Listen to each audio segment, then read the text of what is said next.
Chapter 995. The Southern Song Army was retreating from Sichuan territory at an extremely fast speed. The Sichuan army looked at the situation and was very anxious. They were afraid that the Southern Song Army would retreat soon.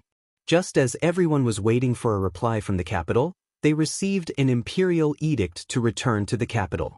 The edict probably said that they had worked hard for the people and the country and had made great contributions. Now that the enemy had been defeated, their contributions could not go unnoticed. Quickly return to the capital to receive your rewards, blah blah blah blah. Although everyone was regretful that they could not continue attacking the Southern Song Kingdom, the Sichuan Emperor's imperial edict gave them supreme glory.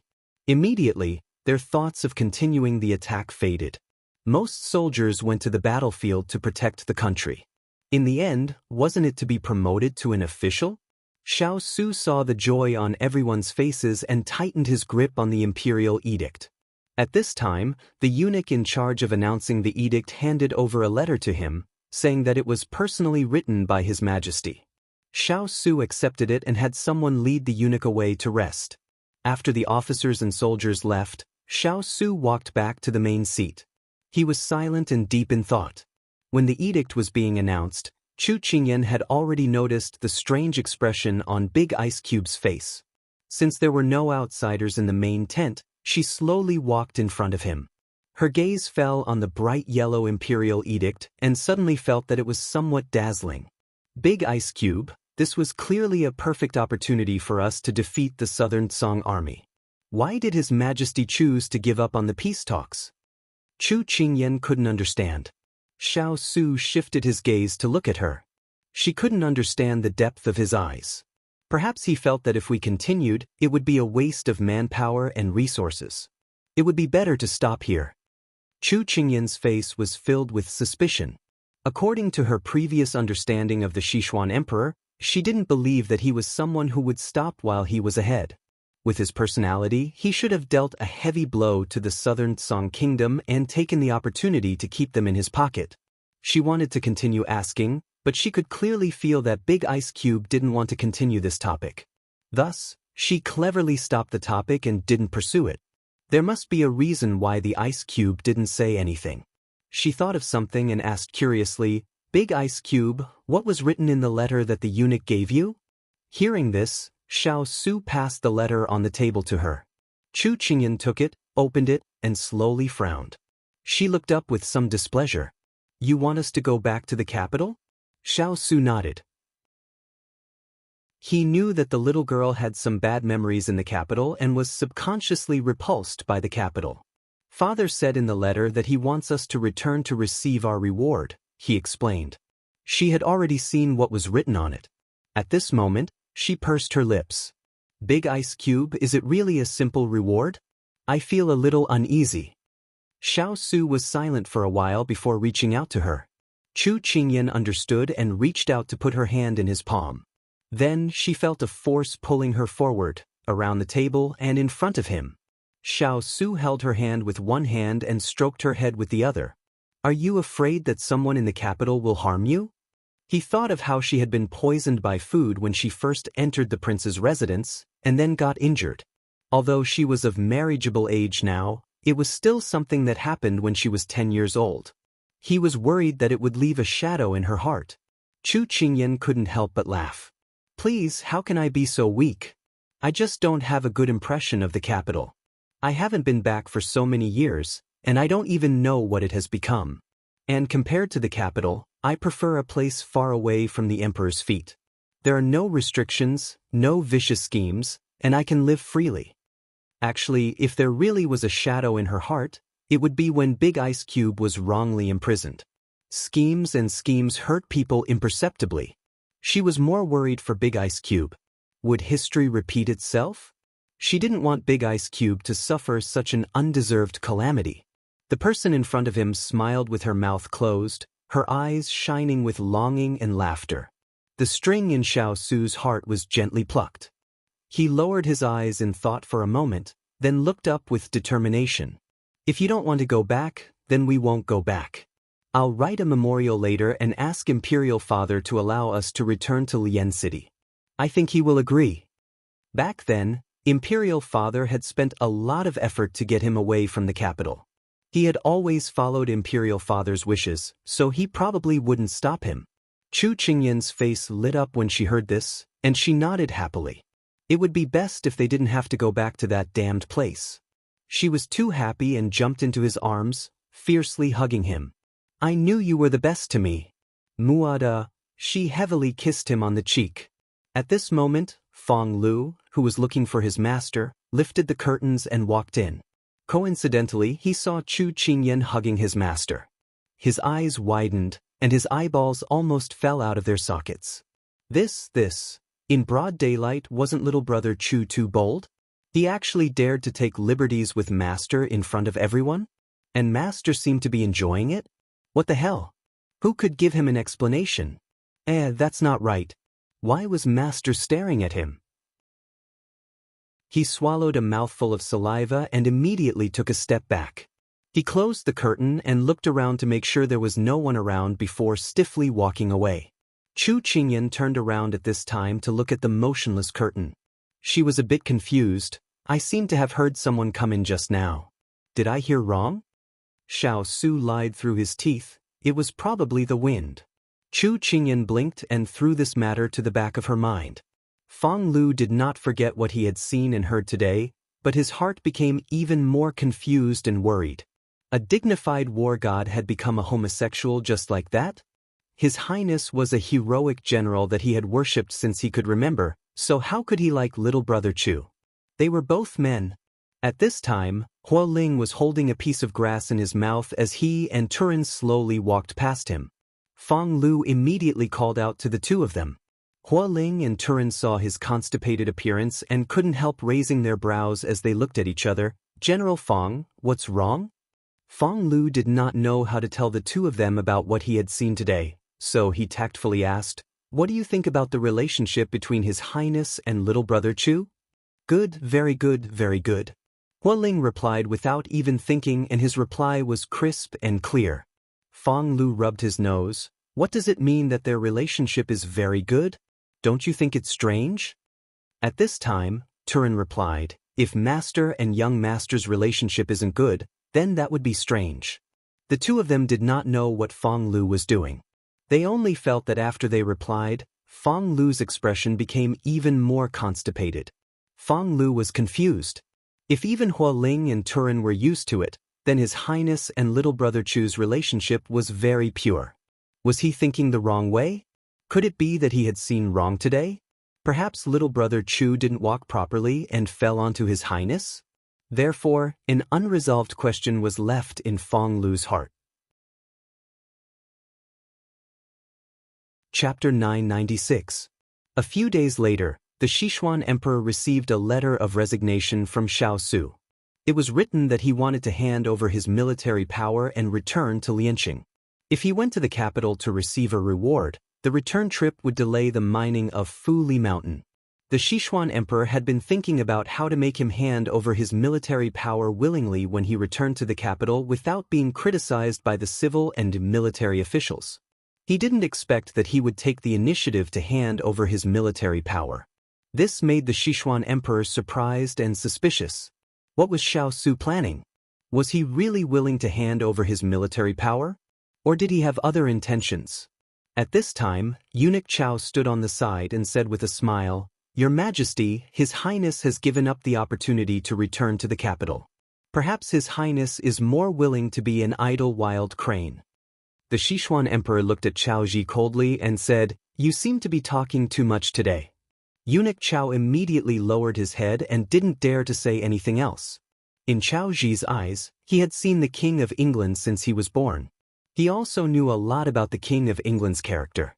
He felt that in addition to his outstanding talent and ability, His Highness also had a kind heart, which was rare in the palace. He hoped that His Royal Highness, who made people feel pity for him, would stay away from the palace and live a peaceful life. He didn't want to be entangled in this whirlpool. He believed that as long as His Majesty was willing to let His Highness go, he would not threaten the Sichuan Empire. But if His Majesty insisted on making things difficult for him, he didn't know what His Highness would do. So when he saw His Majesty's expression waver, he had the courage to say these words. But the emperor's heart was unpredictable. He didn't know what decision His Majesty would make.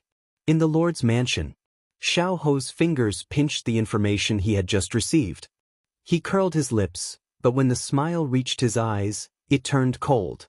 In the end, Imperial Father did not allow Xiao Su to lead the troops to continue fighting.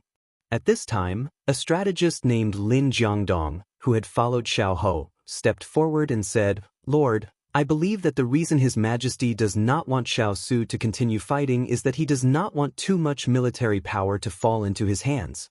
After all, when a general is outside, he does not obey the orders of the emperor.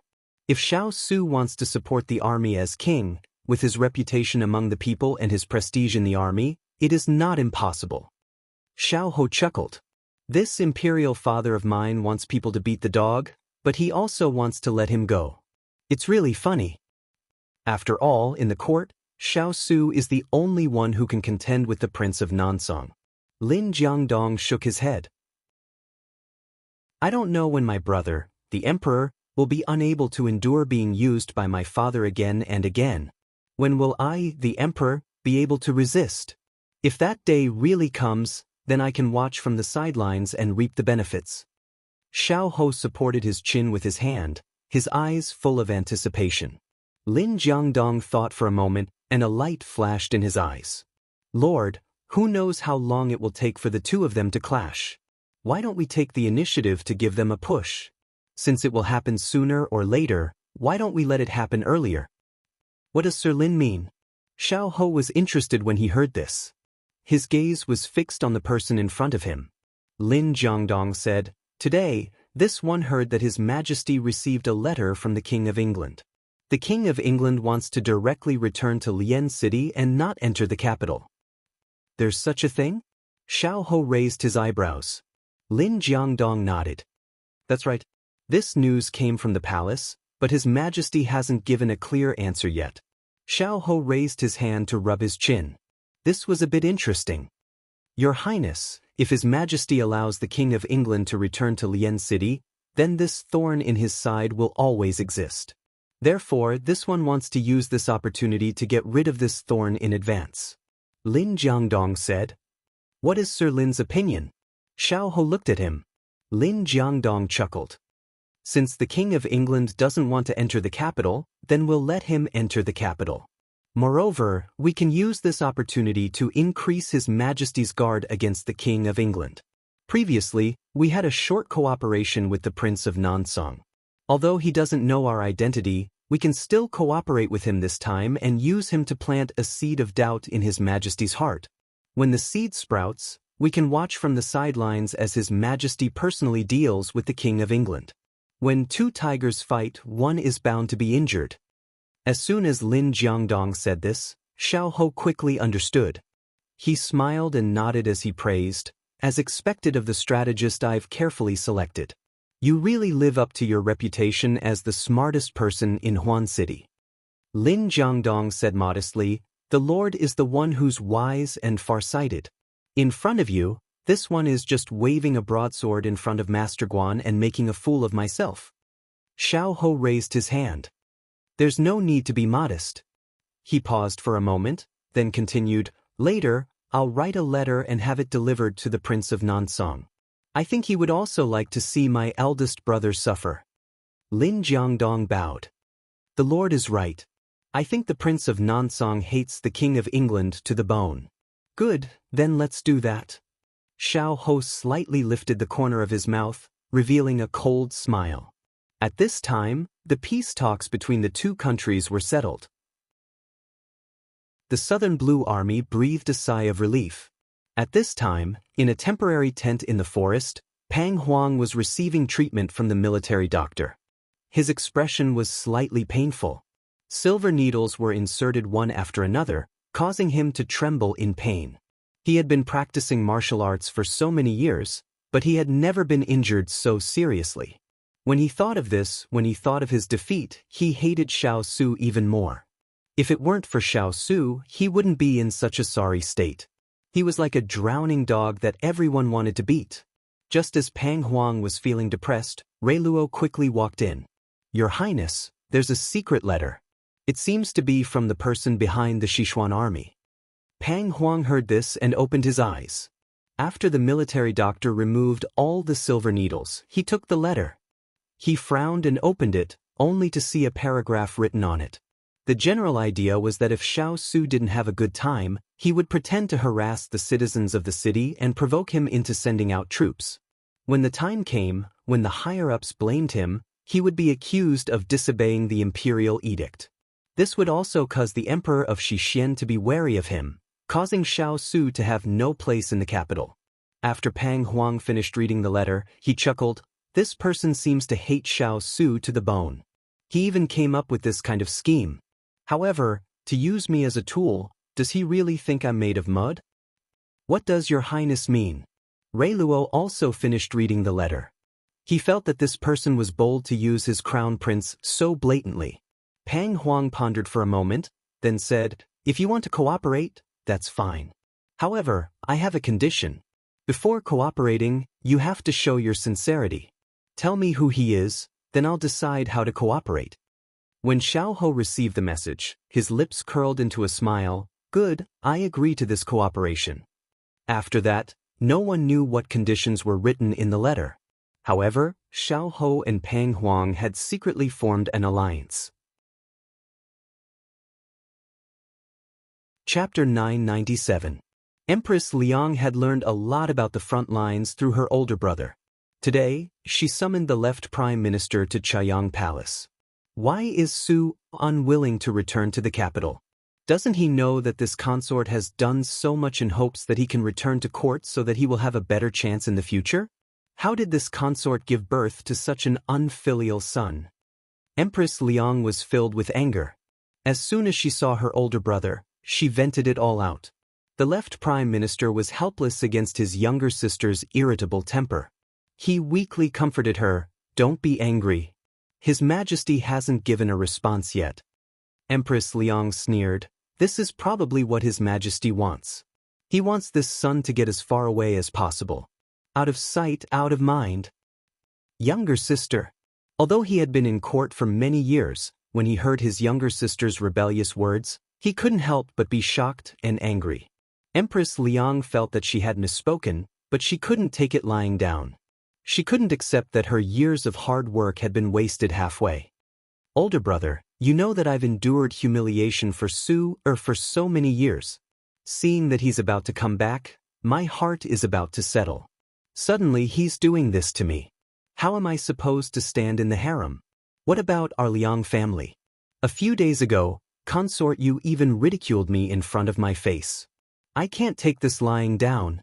Seeing that her older brother was angry, she began to use a handkerchief to wipe the corners of her eyes. She was about to cry. Seeing this, the left prime minister couldn't help but sigh. "Younger sister, as your older brother, I'm not scolding you, but you need to change your temper. Otherwise, how can you keep His Majesty's eye among the 3,000 beauties in the harem?" Empress Liang had an opinion on this, but she couldn't say it out loud. She could only frown and sulk. Prime Minister Zhou narrowed his eyes and continued, "Actually, His Highness' request is not surprising. He is used to being idle outside and doesn't like the restrictions in the capital. And it can be seen that His Highness has no intention of fighting for power. But we can't let him go like this, otherwise it will be detrimental to our plan." Empress Liang nodded in agreement. She raised her eyebrows and said, "I don't know how I gave birth to such an unambitious son. Look at that bitch consort Yu's son. Although he can't compare to Su in any way, he's more obedient than Su and won't disobey his parents. What about Suga? No matter what I say, he will do the opposite. When I say east, he goes west. This time, we can't let him continue like this. Even if we have to tie him up, we have to tie him up and bring him back to the capital."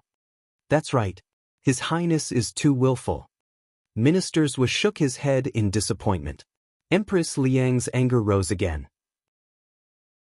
She narrowed her cold eyes and said, "Then what should we do now to make His Majesty reject his request?" Minister Zhou pondered for a moment, then said, "I guess we can only rely on you to whisper pillow talk to His Majesty. If His Majesty agrees to His Highness' request, you can change your words.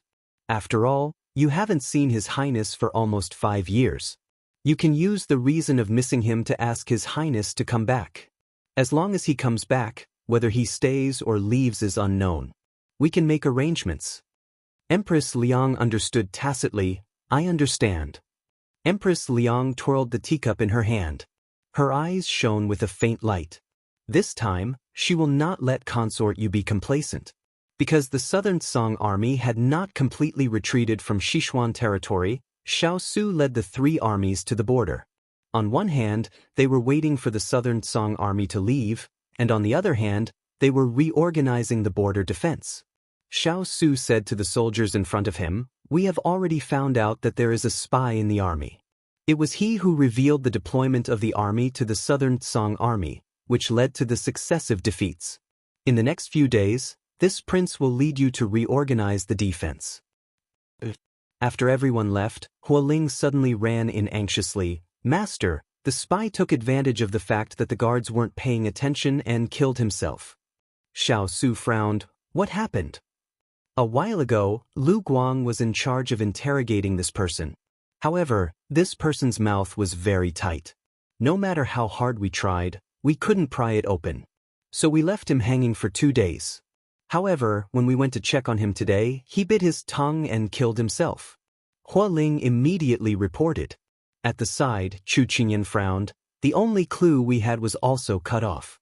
How are we going to find out who the mastermind is in the future?" Xiao Su's face darkened. After a moment of silence, he said to Hualing, "Have Hualing investigate Wu Qing's family background. See if you can find any clues." Hualing nodded. Xiao Su tapped his fingers on the table. This feeling of being plotted against several times without even knowing who the opponent was really uncomfortable. Who knew what this mastermind would do in the future? Chu Qingyan stood beside him and felt his emotions. She couldn't help but say, "Big ice block, it's okay. We've already successfully broken his scheme, so he can't get away with it. As long as he appears in the future, we'll deal with him accordingly. For now, there's no need to worry too much." Xiao Su turned to look at her. Under her gentle gaze, he nodded lightly. "Let's worry about future matters later. Right now, we have to deal with the most important matters first." Therefore, in the next few days, Xiao Su was very busy. It could be said that he was nowhere to be seen. Considering that Chu Qingyan had just recovered from her injuries, Xiao Su didn't let her interfere in any of the matters. Therefore, Chu Qingyan basically couldn't find him. On this day, Chu Qingyan went to the main tent again but failed. She learned that Big Ice Block had gone to patrol the border. Therefore, she was so bored that she didn't inform anyone. She brought Glutinous Rice Ball and the others and slowly walked towards Big Ice Block's location. Along the way, she played with the few of them as she walked slowly. Because she came out casually, she didn't ride a horse and walked a little slowly. After more than 2 hours, she passed through a large grassland and was about to climb up a small hill. Once she passed this hill and walked for another 2 hours, she would be able to find Big Ice Block. Just as she was playing with the few of them with green foxtails and was about to climb up the hill, she suddenly heard a vigorous and heavily accented voice. "How are the preparations?" As soon as these words were spoken, Chu Qingyan immediately lay down. She made a hand gesture and the few of them immediately stopped playing and lay down obediently. This voice was somewhat familiar. Because she had fought with the Southern Song army a few times, Chu Qingyan quickly recognized that the speaker was a Southern Song person. There was a problem with a Southern Song person appearing at the border. Chu Qingyan immediately became vigilant. The troops have already been gathered and are now heading towards the nearest town to the Sichuan border. In less than an hour, Xiao Su will receive the news. At that time, we will fall into His Highness's trap. Ha! Someone replied. The person who spoke first said with satisfaction, "Very good. When we succeed this time, we will be able to vent our anger. His Highness the Crown Prince is wise." That is, Chu Qingyan lay on the ground. She didn't know what they were planning, but she knew that it wasn't something good. She frowned. Chapter 998. The people on the slope chatted for a while before leaving. Chu Qingyan felt her way to the top of the slope, but they were already nowhere to be seen. She thought that she should let Big Ice Cube know about this first to give him a warning. However, she was still some distance away from the border. Even if she used her qinggong, she wouldn't be able to make it in time. At this time, Glutinous Rice Ball and the others were circling around her feet, squatting on the ground and watching her. Chu Qingyan came up with a plan. She squatted down and tore off a piece of her clothes. Then, she grabbed a leaf from the side and crushed it to write something on the cloth. After she finished writing, she whistled and Xiao Hai, who was circling in the sky, immediately flew down. She handed the cloth in her hand to Xiao Hai. "Help me bring this letter to His Highness. Please, Xiao Hai." Xiao Hai held the cloth in its mouth and flew up into the sky without saying anything. It flew towards the border and quickly became a small dot in the sky. Chu Qingyan didn't dare to delay. She called a few others and immediately headed towards the border. At this time, Xiao Su was patrolling with Hua Ling and the others when someone suddenly came to report. "Lord, someone just saw an army from southern Song heading towards a nearby village. They were aggressive and seemed to be planning to attack the people." Everyone was shocked when they heard this. Fong Lu said, "Your Highness, didn't southern Song hand over a peace treaty? Why would they dare to attack the people at this time? Could it be that they want to provoke a war between the two countries?" I already said that southern Song went back on its words. It's easy to change mountains and rivers, but it's hard to change one's nature. Let this subordinate go and capture them. Hua Ling couldn't hold back his temper and prepared to take action. Xiao Su frowned at this time. He felt that there was something wrong with the timing of southern Song's actions, but he couldn't tell what was wrong. Turin said from the side, "Master, what should we do now? They dare to attack the village so brazenly. We can't just sit by and watch. Let's send troops to capture them first." Fong Lu was full of anger. He had long found them an eyesore. Why didn't they scram back to their southern Song? They actually dared to help the enemy in the Sichuan. Xiao Su nodded. Protecting the people is more important. Fong Lu, Hua Ling, lead a group of people and set off immediately. Before Xiao Su could finish his words, he heard Jin Xen exclaim in surprise, "Isn't that little Hai? Why is it here?" These words instantly attracted everyone's attention. They saw that the black dot on the horizon was slowly growing larger, and then it was descending in their direction. Xiao Hai found Xiao Su and flapped its wings, flying in front of him. When Xiao Su saw that it had something in its mouth, he couldn't help but stretch out his hand. He saw that it handed the cloth in its mouth to him. Xiao Su took a closer look and saw that it was just a piece of cloth. He looked at Xiao Su with some doubt. At this time, Hua Ling tilted his head and smiled. "Why isn't Xiao Hai properly staying by the young master's side and picking up a rag for? Isn't this the cloth that young master is wearing?" Turin was surprised. Jin Xen exclaimed, "Look, there seems to be writing on this cloth." Xiao Su had recognized that this was the clothes that the little fellow usually wore, so he took it. Now that he heard this, he turned the rag over and saw that there were a few words written on it. "Southern Song Raid, I'm afraid it's a trap." A few other people also gathered around and muttered the same sentence, all of them revealing a surprised expression. "Southern Song Raid, does it mean to attack the village?" Fong Lu asked with furrowed brows. "It's possible." Turin nodded. Hua Ling was confused. How does young master know about the southern Song army attacking the village? Everyone looked at Little Hai. At this time, Little Hai was already preparing to fly back into the sky, but when she felt their gazes, she turned her head and ignored them. Troubling this prince to deliver a letter to you is already a supreme honor.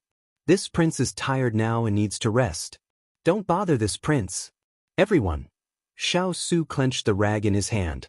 The little fellow tore off her clothes to deliver a letter. It must be an emergency, otherwise she wouldn't have done so.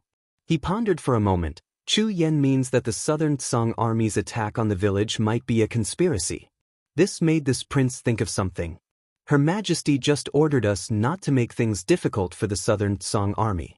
If at this time, our army and the southern Song army clashed, then we might be accused of disobeying the imperial decree. When Xiao Su said this, everyone came to a realization. They only remembered the hatred with the southern Song army, but forgot about the stakes involved. They couldn't help but look at each other. So, the Southern Song Army's move is to blame the guilty party first and make us infamy? But this subordinate doesn't understand. What's the point of doing this? Could it be that they want to provoke a war between the two countries? Fong Lu was puzzled. Fong Lu wasn't the only one who didn't understand. Almost everyone present couldn't understand. Only Xiao Su's mind was as clear as a mirror. Perhaps only he knew what Pang Huang's plan was. His imperial father was suspicious of him. If he fought with the Southern Song Army at this time, even if it was justified, his imperial father would think that he didn't obey the imperial decree and was looking down on him. Because those in power liked their subordinates to be obedient. Everyone talked for a long time, but they didn't know what to do. If they were to interfere with the Southern Song Army's attack, they were afraid that their superiors wouldn't understand the situation and would blame them. If they were to ignore it, they couldn't just stand by and watch the people suffer. They were in a dilemma. "Master, what should we do now?" Hualing scratched his head and asked. Xiao Su looked at them and his eyes lit up. "If you want to solve this problem, it's not that there's no way." Everyone was surprised. As long as it's not the Sichuan army, anyone can do it. Xiao Su's lips curved up slightly. At first, they couldn't wrap their heads around it, but they quickly understood. "Master, what you mean is that if we don't wear our military uniforms, no one will know who will appear?" Turin's eyes lit up and asked. "That's right." Xiao Su nodded, then said, "Fong Lu, Jin Exen, the two of you order a group of soldiers to take off their uniforms and disguise themselves as bandits. Pretend to rob a village, and if you encounter the Southern Song Army, immediately start fighting." Fong Lu and Jin Exen bowed their heads and accepted the order, then immediately left. Soon, a group of soldiers and horses left the military camp. Hualing looked at the direction the group left and couldn't help but sigh. "Fortunately, young master is here.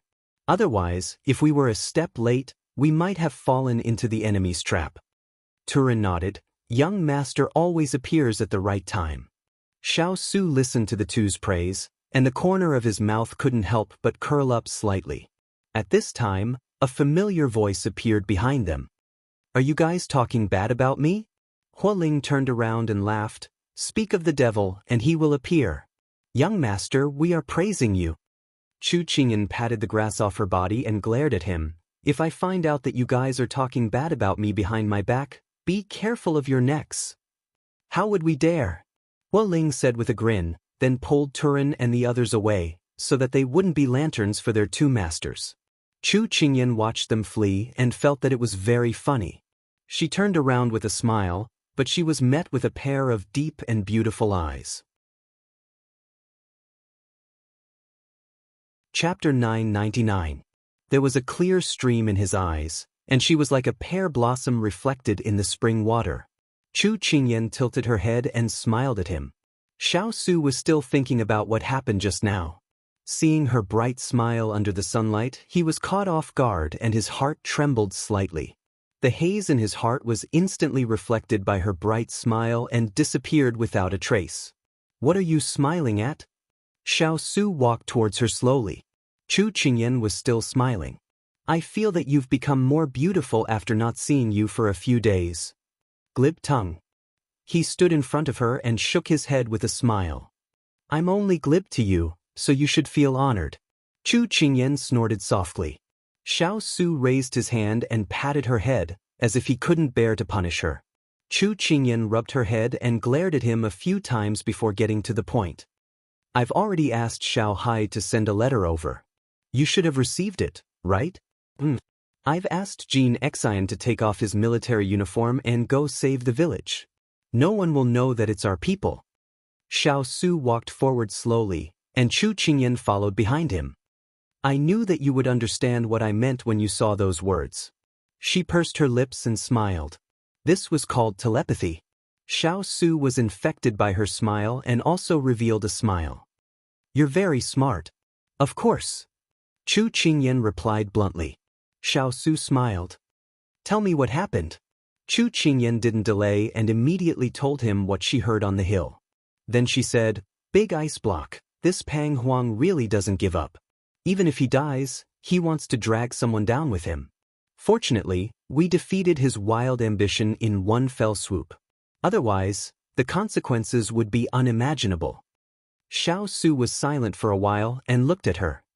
I don't think this plan is his style. Chu Qingyan was taken aback. After pondering for a moment, she couldn't help but nod in agreement. You're right. Such a sinister move doesn't seem like something he would do. Perhaps someone is advising him. I suspected someone who worked with him before. This was because whether or not he defied the imperial decree had nothing to do with Pang Huang. However, the person who was secretly cooperating with him was different. Who was this person? Xiao Su frowned deeply. Chu Qingyan saw his habitual frown. After looking around to make sure no one was around, she secretly grabbed his hand and gently tugged on it. Don't think too much. If the person behind this wants to deal with you, they will make a move sooner or later. Let's just wait for them to show up. Don't worry too much, or else you'll waste your young life. Her words were like a stream of clear spring water, drenching the anxiety in his heart. He replied in a low voice, All right, I'll listen to you. This magnetic, pleasant, and doting tone made the corners of Chu Qingyan's lips curl up uncontrollably. She felt that her boyfriend's charm was off the charts. Big Ice Cube, let me share a few happy things with you. The skincare line we sell has been receiving a large number of orders recently, and it's getting more and more famous. Gradually, it spread from Jiangnan to Sichuan. Xiao Li complained to me that she's too busy with orders, but she also plans to open a few branches in various big towns. She's really more of a money grubber than I am. Also, the businesses that Jin Ling and Xiao Huan helped me manage, such as Wholesome Food and Delicious and Drunken River, are gradually improving. Especially Happy Carefree and Cornucopia, they're going smoothly and are attracting more and more people. I can feel the silver flowing into my pockets continuously now. And the person in front of him seemed to have fallen into the eyes of money. She danced with joy, obviously very happy. You're doing very well, Xiao Su said sincerely. At first, he thought that she only entered the business world to pass the time because she was bored. Later, when he found out about her plans, he was very moved. Now, seeing that she had achieved results, he was sincerely gratified. Although the little fellow was usually lazy, once she decided to do something, she would go all out. This was something that he admired very much. Big Ice Cube, wait for me for a while more. In the future, we won't be afraid of anything. She took his hand and looked up with a smile. Not afraid that when the time comes, without the title of Marquis, we won't be able to support ourselves. Not afraid that when the time comes, we'll be besieged on all sides and become enemies, and we won't have the power to fight back. She had to give the most foolproof guarantee for these two outcomes that she didn't want to foresee the most. Xiao Su rested his chin on the top of her head and smiled emotionally and gently. Don't give yourself too much pressure. Remember, your future husband is not a soft rice guy. Future husband. These 5 words, when heard, really made one's heart warm and shy. Big Ice Cube, do you think His Majesty will agree to let us go back? She blinked her eyes and wrapped her arms around his waist. Her face was pressed against his chest as she asked this. Because the Big Ice Cube had chosen a hidden place, she wasn't afraid of being seen by others, so she boldly hugged him. I don't know, but I hope that he will agree. I want to get rid of the word future as soon as possible. He revealed a gentle smile. The person in his arms had already grown up, so he didn't want to drag it out any longer. Annoying. Hearing his words, Chu Qingyan's cheeks released a hot mist and she couldn't help but lightly hit him. You don't want to marry me? Xiao Su lowered his head to look at her. I don't. She immediately denied it, but when she came back to her senses, she realized that she had been tricked by him. She angrily looked at him. Xiao Su hugged her and laughed. This boyfriend's charm was off the charts. When the soldiers not far away heard this laughter, they were shocked. This was the first time they had heard His Highness laugh like this. How strange. Chu Qingyan leaned against his chest and couldn't help but laugh. Not long after, the news of the plan's failure reached Xiao Ho's ears. My eldest brother's luck is really good. When the Southern Song army arrived, A group of bandits entered the village and helped him block the disaster. Xiao said with a hint of ridicule in his eyes. Lin Jiangdong stood to the side with a gloomy expression. I didn't think that the King of England would actually escape this disaster. Then, Your Highness, do we still need to carry out this plan again? Xiao shook his head. No need. But this is a great opportunity. Lin Jiangdong didn't understand. Can't you see that these bandits were arranged by Xiao Su? Otherwise, why can't our people find out the origin of these bandits? Xiao face was smiling, but there was no trace of a smile in his eyes. Lin Jiangdong felt that it was inconceivable. The King of England is really as smart as the rumors say. Then, wouldn't our plan to lure him to the capital be put on hold?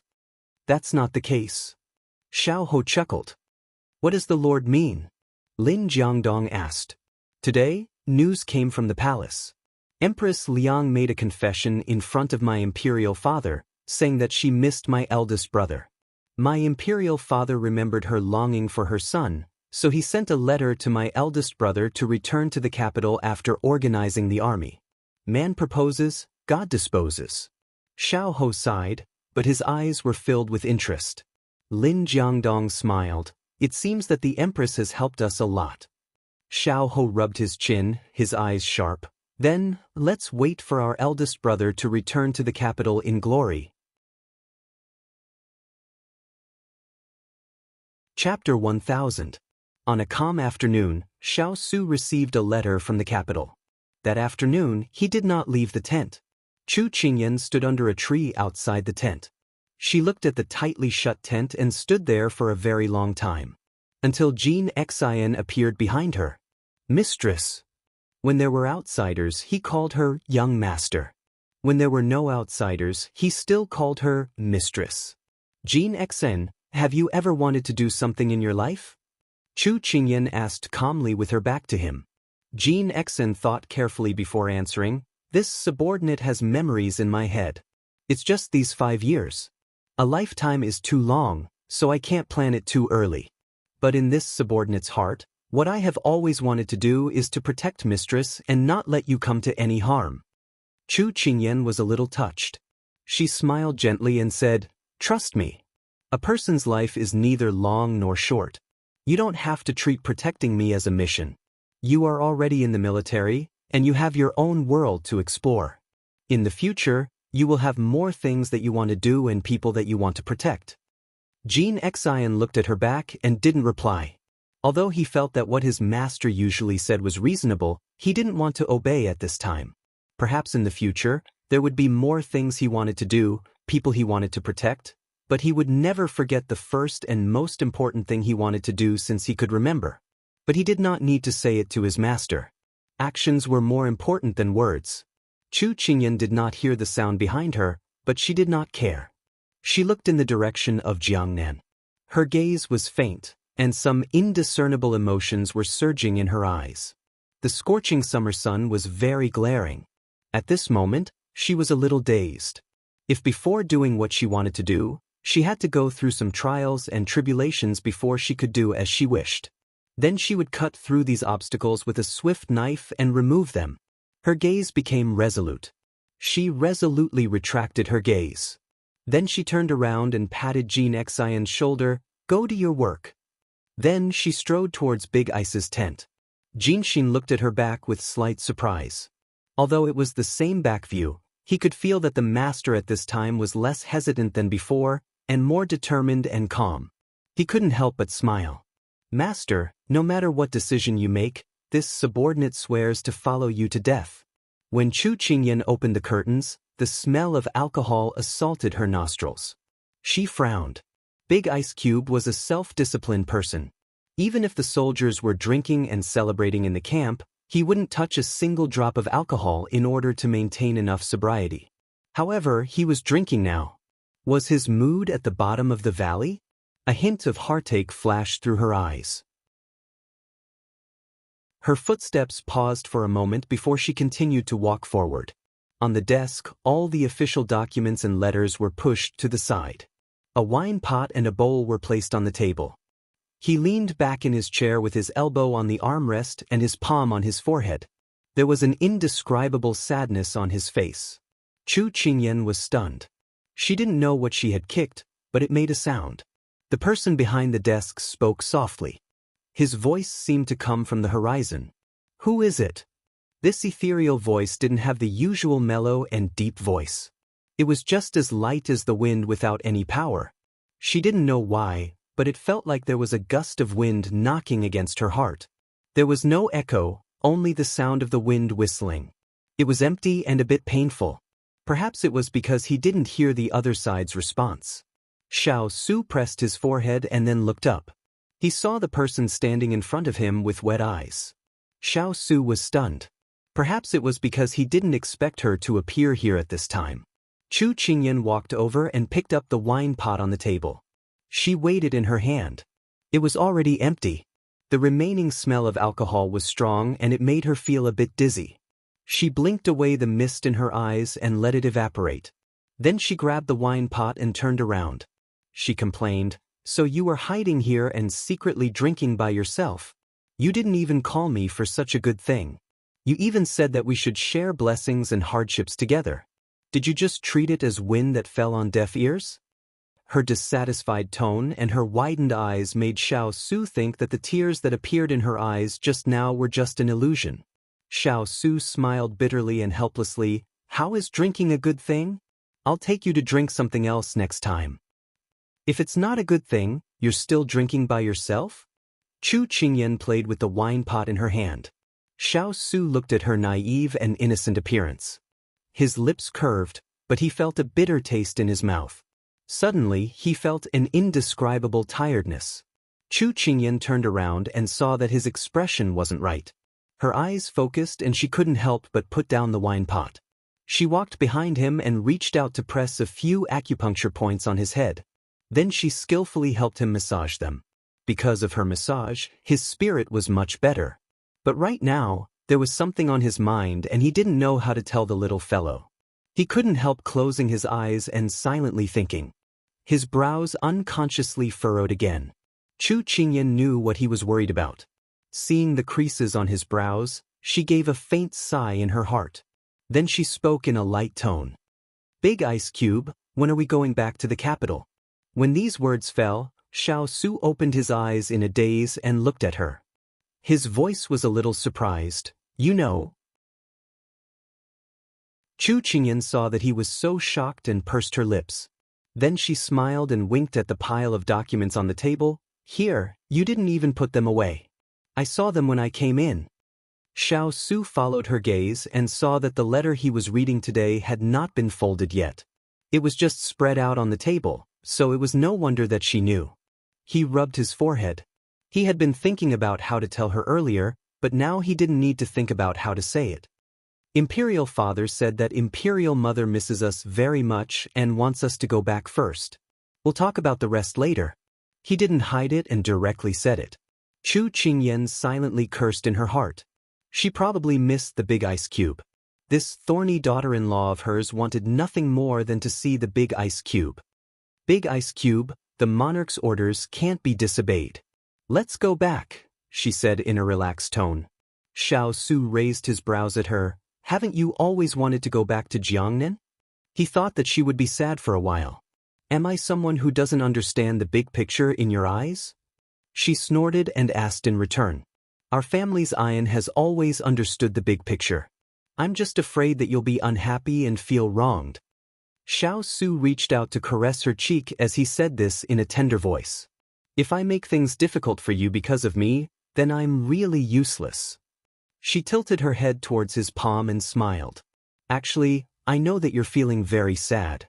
You don't want to turn your back on me and want to take me back. But if you're stuck between the monarch's orders and me, then I'd rather you not have me as an option. Even if I have to cut off my wings, I want you to be free of worries." "Ian," Xiao Su's eyes were moved. "Thank you for your understanding and companionship along the way." Chapter 1001. Big Ice Cube, don't secretly drink alone in the future. Wine is to liven things up, not to drown your sorrows. She solemnly instructed. Xiao Su stroked her head and nodded with a smile. It didn't matter to him whether he returned to the capital or not. But he knew that the little fellow didn't like it. He had promised to take her back to Jiangnan, but he didn't think that his father and mother would be so determined to have him return to the capital. Going back on his word was a small matter, but more importantly, he had many uncertainties about entering the capital. He was worried that he wouldn't be able to control the situation and let them escape unscathed. At this moment, he suddenly thought of something and looked at the person in front of him. Ian, the imperial court doesn't know that Chu Yen is you. Go back to Jiangnan first. If father asks about you, I'll find an excuse. Wait for me in Jiangnan. I'll go back to find you after I'm done with the matters in the capital. Chu Qingyan was unhappy when she heard this. No, I'll go wherever you go. You can't leave me behind. Xiao Su's expression was solemn. Ian, listen to me this once. She shook her head and firmly rejected his suggestion. No, who knows what kind of dragon's pool or tiger's den is in the capital this time. I can't let you go alone. We'll share fortune and misfortune together. This can't be changed. Since she had already said this, she couldn't care about anything else and directly broke the window paper between the two of them. Everyone knew that the appointment of the crown prince was an urgent matter for the imperial court. If Big Ice Cube was far away from the capital, perhaps he wouldn't be affected. But at this critical moment, the imperial court summoned him back. She didn't want to think about what they were planning, whether it was good or bad. Xiao Su looked at her in a daze. Ian, it's okay, Big Ice Cube. I'll go with you in the rain. Chu Qingyan reached out to hold his fingers and looked up with a smile. He subconsciously held her fingers tightly. Okay, but you can't return to the capital as Chu Yen. She understood this, so she immediately nodded. After the two of them finished talking, they decided on a date to return to the capital. At this time, the Southern Song army had already retreated from Sichuan. On this day, Chu Qingyan watched from afar as the army left in a grandiose manner. The afternoon sun was particularly scorching. Just by standing still, he was already sweating profusely. Master, His Highness and the others have already left.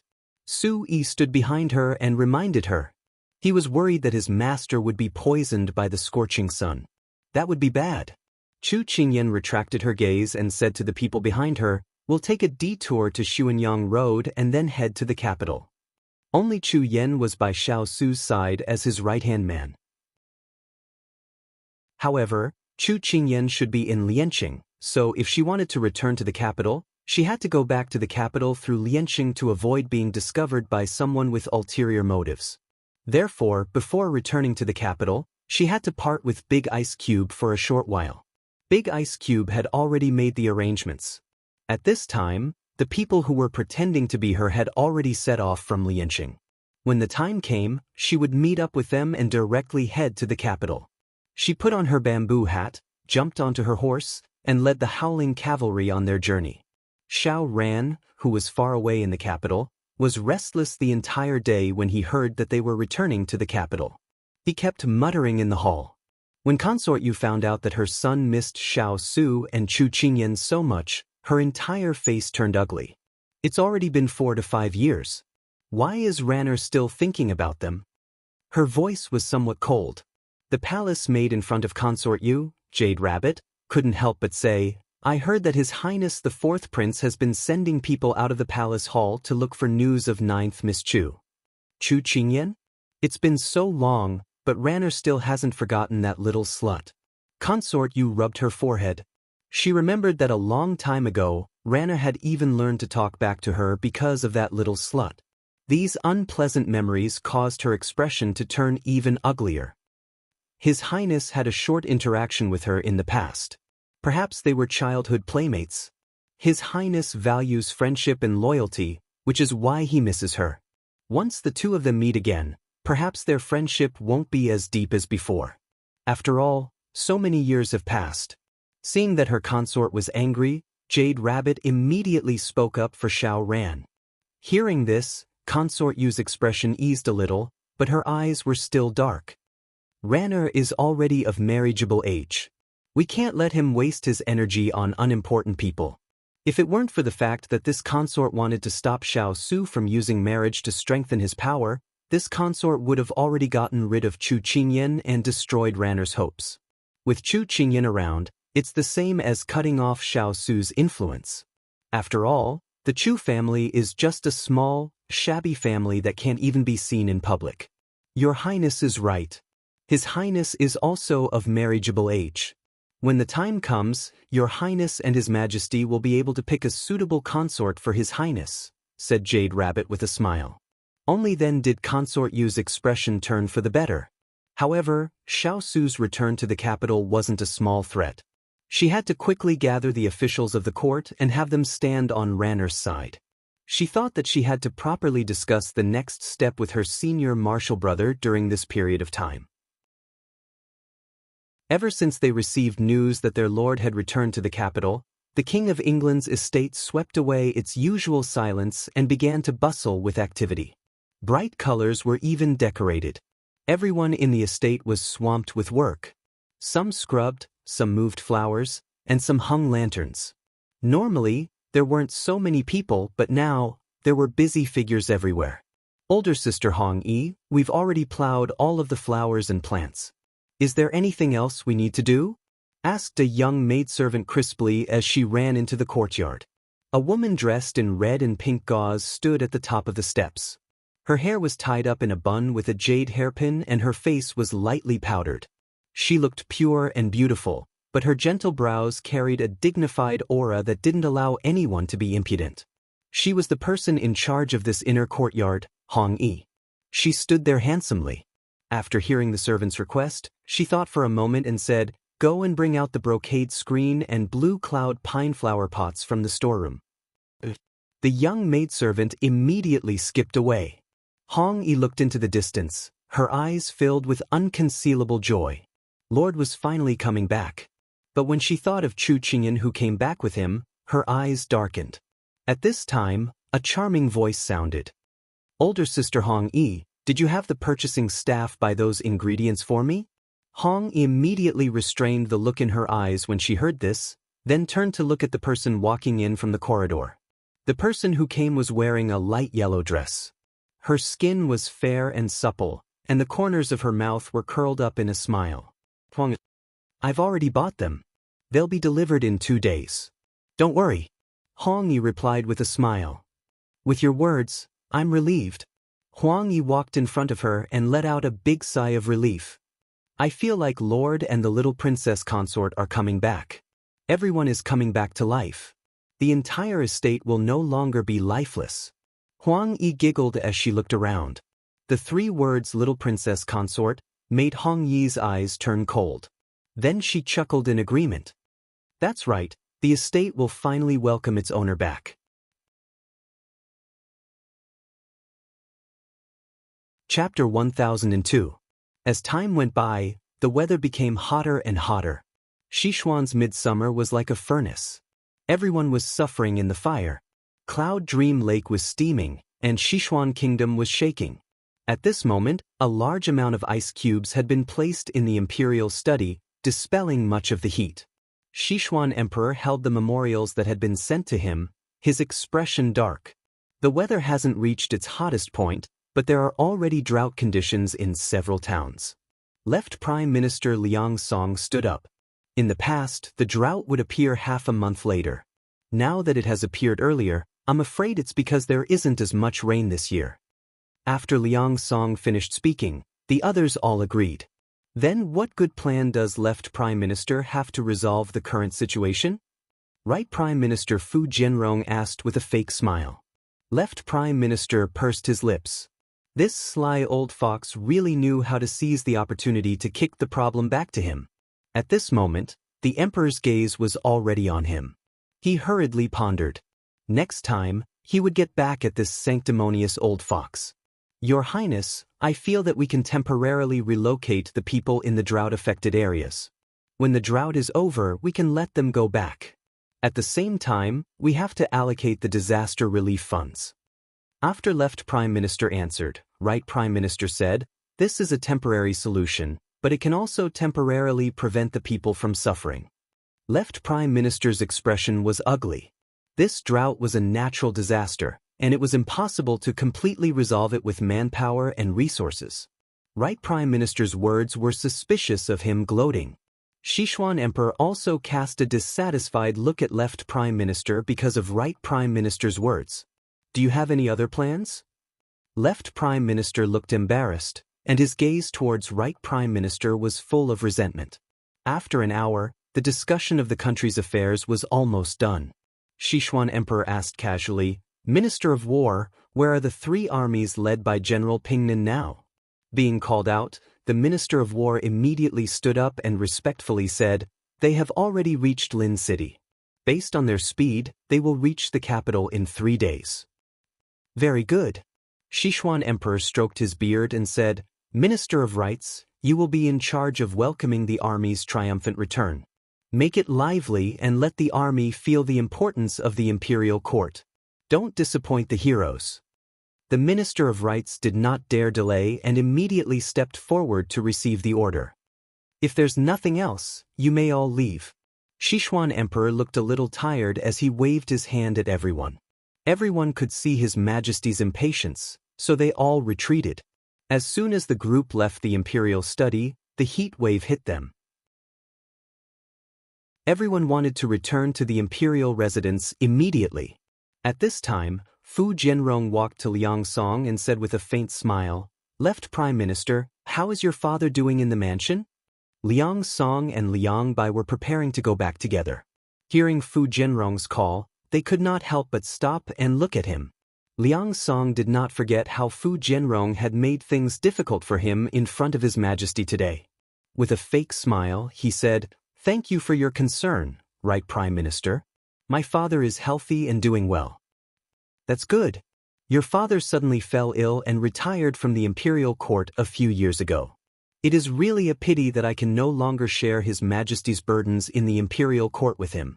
Fu Jianrong's tone was somewhat regretful, but when he looked at Liang Song he changed the topic and said with an enigmatic smile, However, since Minister Liang has inherited the position of Prime Minister from your father, we 2 Prime Ministers must work together in the future to benefit the people and share His Majesty's burdens. Right Prime Minister is right. Liang Song smiled. Then this old man will not disturb you. I will leave first. Goodbye. Fu Jianrong nodded slightly, then turned and walked towards his colleagues. Right Prime Minister, take care. After Fu Jianrong had walked away, Liang Bai lowered his voice and asked his eldest brother, What does the Right Prime Minister mean by suddenly saying these words to you? The smile on Liang Song's face suddenly disappeared. He said in an unhappy tone, Did you not understand what he meant? He said that I am not as good as father. Liang Bai frowned. In these years, the Right Prime Minister has become more and more arrogant. Liang Song snorted softly. If not for the absence of the King of England in these years, the Right Prime Minister's party would not have any scruples. In addition, the civil and military officials have all been replaced in recent years, and more people are relying on them. We would not have fallen to this point. Liang Bai's expression also turned ugly. Then he said, But the King of England will be back in a few days. I think this is the time for us to regroup. Liang Song nodded, but he was still a little worried. The King of England does not like to get involved in the affairs of the court. This time we have to convince him that the big picture is the most important thing. He cannot be willful anymore. Big brother, you are right. Liang Bai agreed. The 2 of them walked away as they talked. The news of the triumphant return of the 3 armies spread like wildfire inside and outside the capital. The people rushed to tell each other, looking forward to their return. Suddenly, the capital began to bustle with noise and excitement. Everyone's face was brimming with anticipation, looking forward to the return of the heroes. And the protagonists, at this time, were still outside the capital, marching leisurely. Because the weather during the day was too hot, Xiao Su basically ordered the 3 armies to rest during the day and march at night. They were only 1 day's journey away from the capital. At this time, Xiao Su still ordered the large army to stop and rest. He took the water bottle from his subordinate.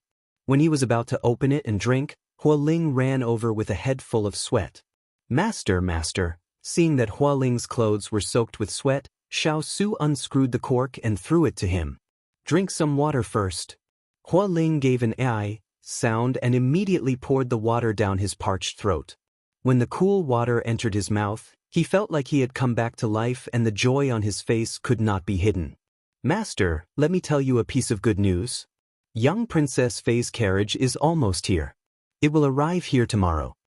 He knew that in the days when young Princess Fei was not by his side, his master seemed to have returned to his past unsmiling self.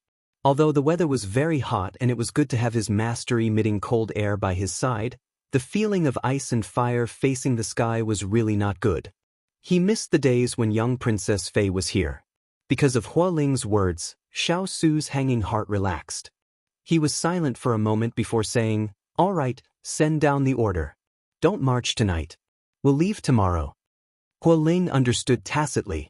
His master wanted to wait for young Princess Fei to travel together. In any case, they were entering the capital to discuss merits and rewards, so there was no rush. So he made a sound of acknowledgement.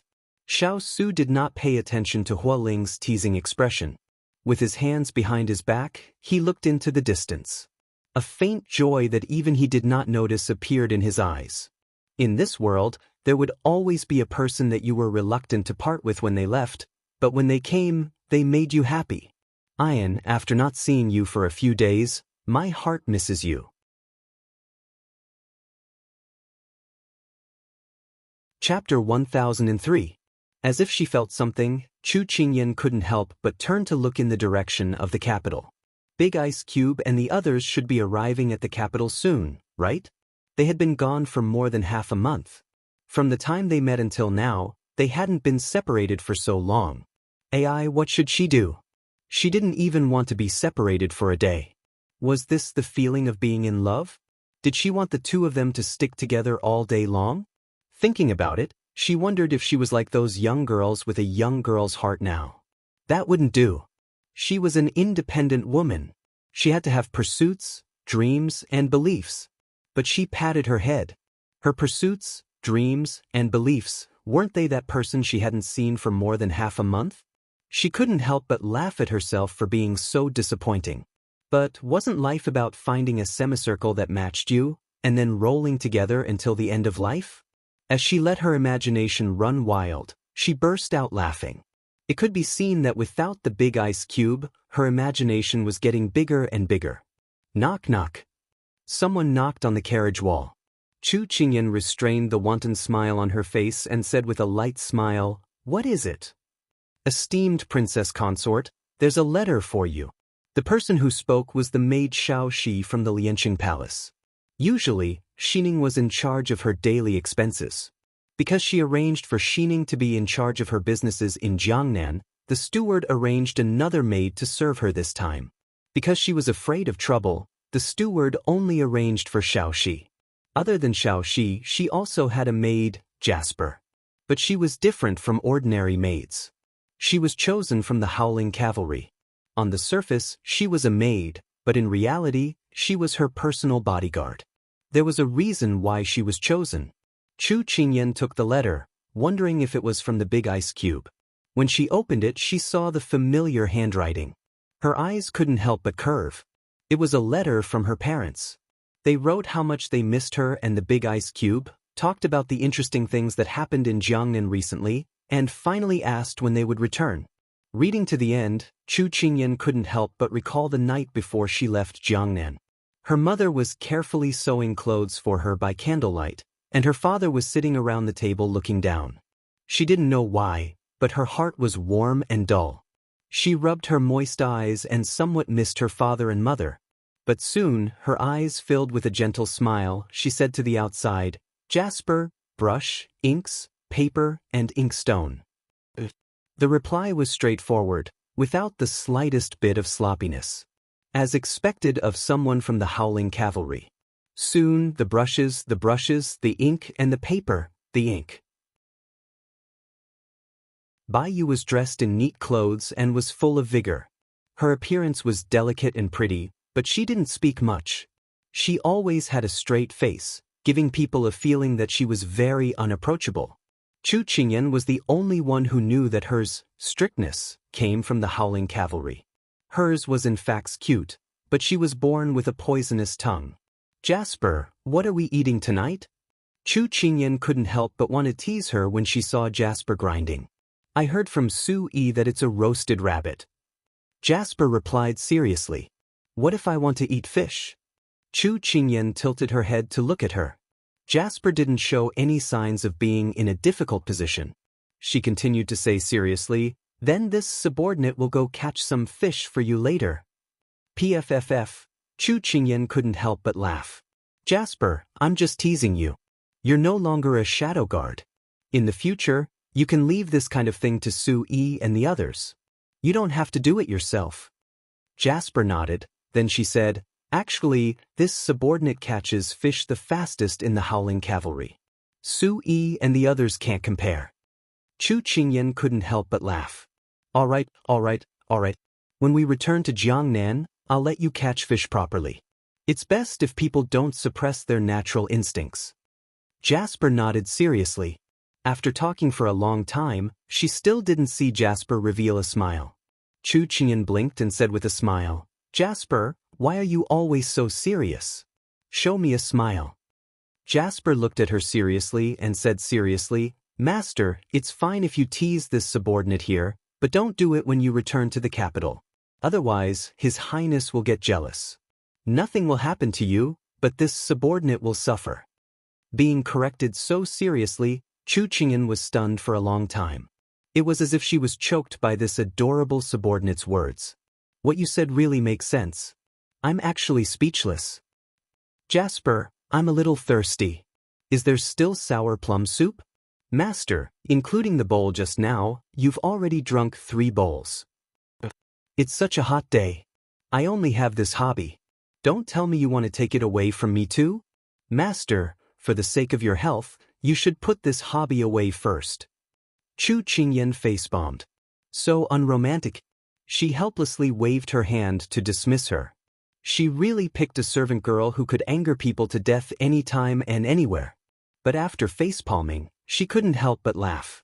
With such an amusing servant girl around, the journey wouldn't be boring. Jasper alighted from the carriage and prepared to leave. Xiao she came up to her. She glanced at the carriage and then reached out to hold Jasper's hand. Unexpectedly, Jasper dodged to the side.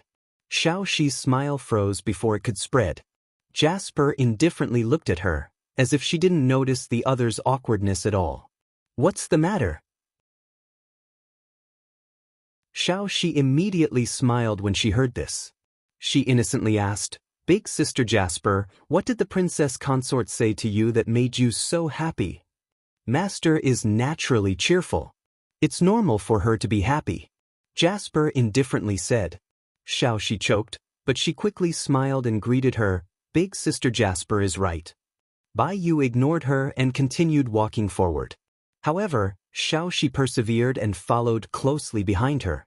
After that, she said in an innocent tone, Don't worry. Big Sister Biyue, the princess consort and His Highness have an engagement. When will they get married? Not only is Xiao Shi curious, everyone in the palace is looking forward to it. The princess consort and His Highness are really a match made in heaven. How could this Jasper walk so fast, taking large strides? 1 step was equivalent to 3 of her steps. She didn't look like a girl at all. Xiao Shi secretly criticized her in her heart. Jasper suddenly stopped in front of her. Xiao Shi was filled with joy, thinking that Jasper was interested in her topic, so she immediately ran to catch up. Who would have thought that Jasper would coldly look at her? Xiao Shi, as a servant, the most important thing is to be careful with your words. Don't ask about things you shouldn't ask about. You will know about things you should know about sooner or later. You need to remember these words. You don't need to follow me, you can go do your own things. After saying this, Jasper turned to leave. Xiao Shi watched her leave and angrily stomped her foot. What qualifications did this Jasper have to give her that look? She was still a first-class maid in the palace. When she went to the capital, she would at least be a first-class maid by the princess consort's side. She really didn't want face. Once she entered His Highness' eyes, she would definitely make this cheap maid look good. After cursing in her heart, Xiao Shi turned her head and put on a smiling face to welcome people. She walked towards the servants coming out of Lian City. Jasper walked under the tree and Su-yi threw her a pot of water. He asked, "What were you talking to that girl about?" "Nothing, I was just watching a clown jump up and down." Su-yi smiled, "It's better if you don't speak." Jasper coldly looked at him and took a pot of water for her master.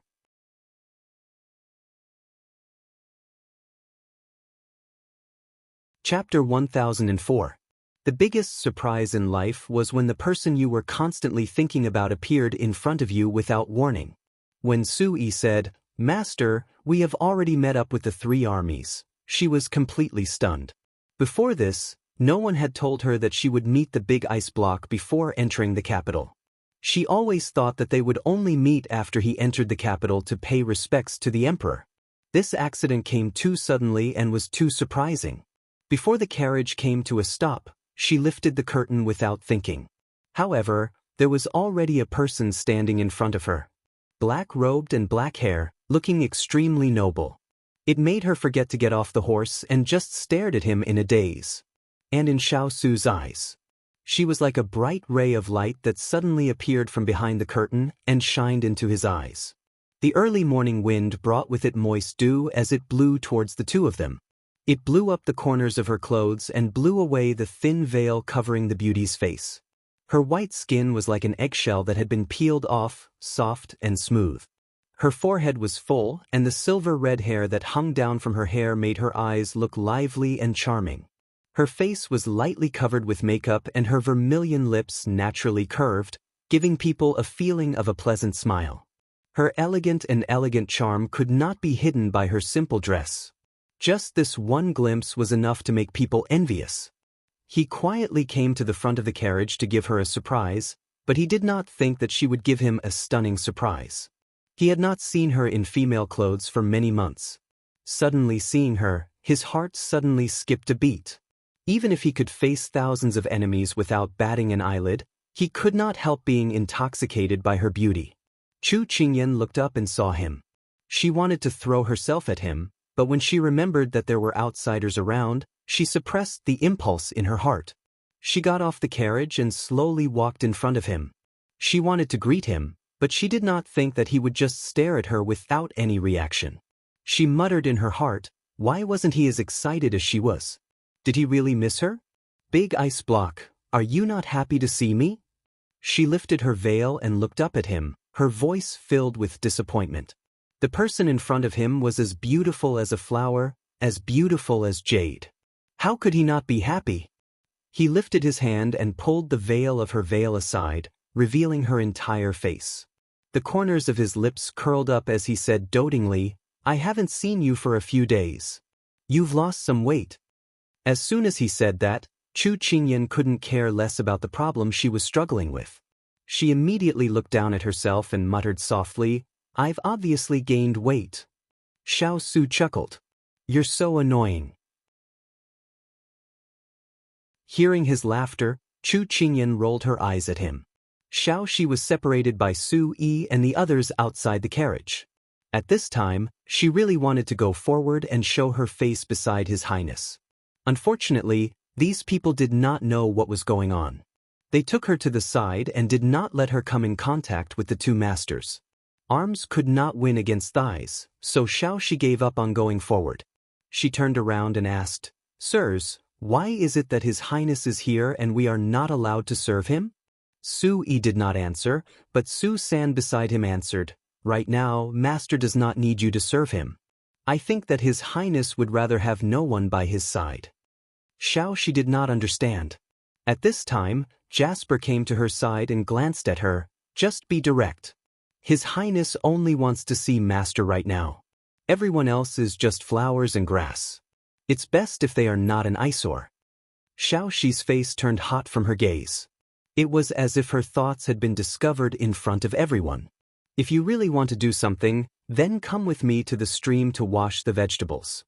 Jasper ignored her and continued walking forward.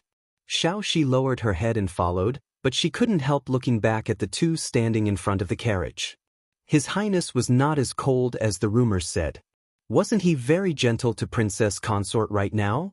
It really made people envious. If it were her, she would be willing to be a cow or a horse for the rest of her life. The evening wind was not as hot as the day, but mixed with the smell of grass. It was light and made people feel comfortable. Chu Qingyan and Xiao Su leaned against a big tree trunk. Their eyes were looking at the capital that they were about to arrive. "Big Ice Cube, are you ready?" Chu Qingyan asked without rhyme or reason, but she knew that the person beside her could understand. "There's nothing to worry about, Ian." Xiao Su reached out to hold her hand and said with a faint smile.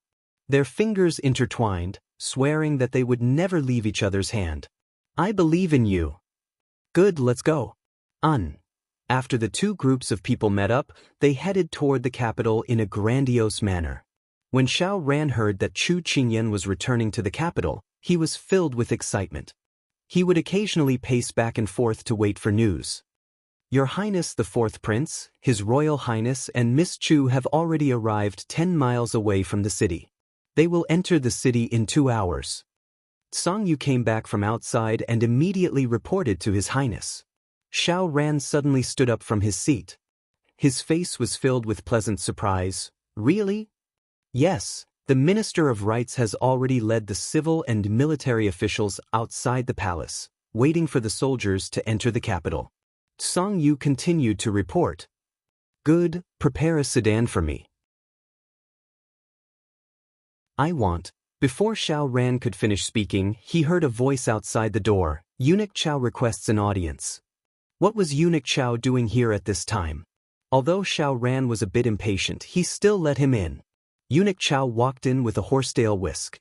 When he saw Xiao Ran, he greeted him with a smile and said, "Your Highness the Fourth Prince, His Majesty asked this old servant to bring you a message. He said that the 3 armies have entered the capital and asked you to welcome them in His Majesty's place. You must set off immediately without delay." Xiao Ran scratched his head. He was actually asked to do such an important thing? Although he was a bit timid, he immediately agreed when he thought about how he could see Qingyan at a close distance. Eunuch Xiao watched Xiao Ran leave with his men. He smiled and returned to the imperial study to report his orders. The return of the 3 armies in victory was a major event that would cause a sensation. Early in the morning, men and women of all ages in the capital walked out of their homes. They waited from the first glimmer of dawn until the sun rose high in the sky. The scorching sun could not dampen their anticipation. At this moment, the fragrance of tea rose in spirals from a private room. "Lord, this morning, His Majesty ordered the 4th Prince to welcome the 3 armies in his place," someone said from behind the curtain. A hand that was prettier than a woman's took the teacup on the table and gently sipped from it. His pink lips were stained with water, like a flower petal stained with dew, glossy and beautiful beyond compare. That person slowly said, "Imperial Father's actions are to let 4th brother make friends with these generals. It is also to warn some of the officials in court that even if eldest brother returns, he will not be able to shake 4th brother's position in his heart. So that's how it is. This subordinate understands." At this moment, 2 maidservants walked out and lifted the veil, revealing a face that was as gentle as jade behind the curtain.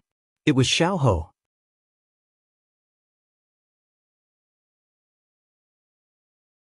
Chapter 1005. It's almost time for the 3 armies to enter the city. If there's nothing else, you may leave to prevent others from discovering your whereabouts. Xiao Ho waved his hand, and the man bowed and carefully left. After the private room returned to silence, Xiao Ho continued to drink his tea. His gaze swept across the city and into the distance. What will come will come. 4 years is long enough. It's time to put an end to it. He muttered to himself. At this moment, Lin Jiangdong appeared in front of him. "Is there any movement from the Prince of Nansong's side?" Xiao Ho looked at him. Lin Jiangdong bowed and replied, "The Prince of Nansong sent a letter saying that he has to deal with important matters in the court. I'm afraid he won't have much time to contact you. However, he said that there's something he wants to tell you in advance." Xiao Ho raised his eyebrows slightly. "What's the matter?" "After some time, the Southern Blue Empire will send an envoy to our country." Lin Jiangdong bowed. Xiao Ho dragged his words. "The Prince of Nansong said that this could be an opportunity for him to form an alliance with you. When the time comes, we'll discuss it." Lin Jiangdong repeated the words in the letter to him. Xiao Ho nodded. Although he didn't know what the Prince of Nansong was planning, at this moment, their enemies were the same. Therefore, the enemy of an enemy was a friend. For the time being, the two of them could form an alliance. Send a letter back to him. Tell him to focus on the country's affairs. If there's anything, this prince will discuss it with him. Xiao Ho smiled. Xiao Ho held the teacup in his hand. His gaze fell on the light yellow ripples in the water. He smiled lightly. One was cunning, the other was patient. They would definitely be the best allies. At this moment, the three armies had arrived outside the city. They were getting closer and closer to the city gates. In front was the cavalry camp, followed by the arrow formation. Behind them was Xiao Su and the rest. Behind them was the infantry camp. It was almost noon. Today's sun was very suitable. It hid behind the clouds and didn't come out. The earth enjoyed a short period of coolness. In front of her was a solemn and orderly procession, marching towards the city gates. Amidst the uniform footsteps, she suddenly heard a commotion from afar. Chu Qingyan couldn't help but lift the curtains, and the thick city walls came into view. A row of soldiers stood guard on top of the walls, looking very strict and solemn. Looking at the city wall, Chu Qingyan's memories started to blur. 5 years ago, she had just stepped into this strange world. She had thought that she would spend the rest of her life in Mao Village. She had not expected the arrival of the Chu family to drag her into this bustling capital. Back then, when she sat in the carriage and looked at the city, it was completely different from now. At that time, she was fearful and uneasy.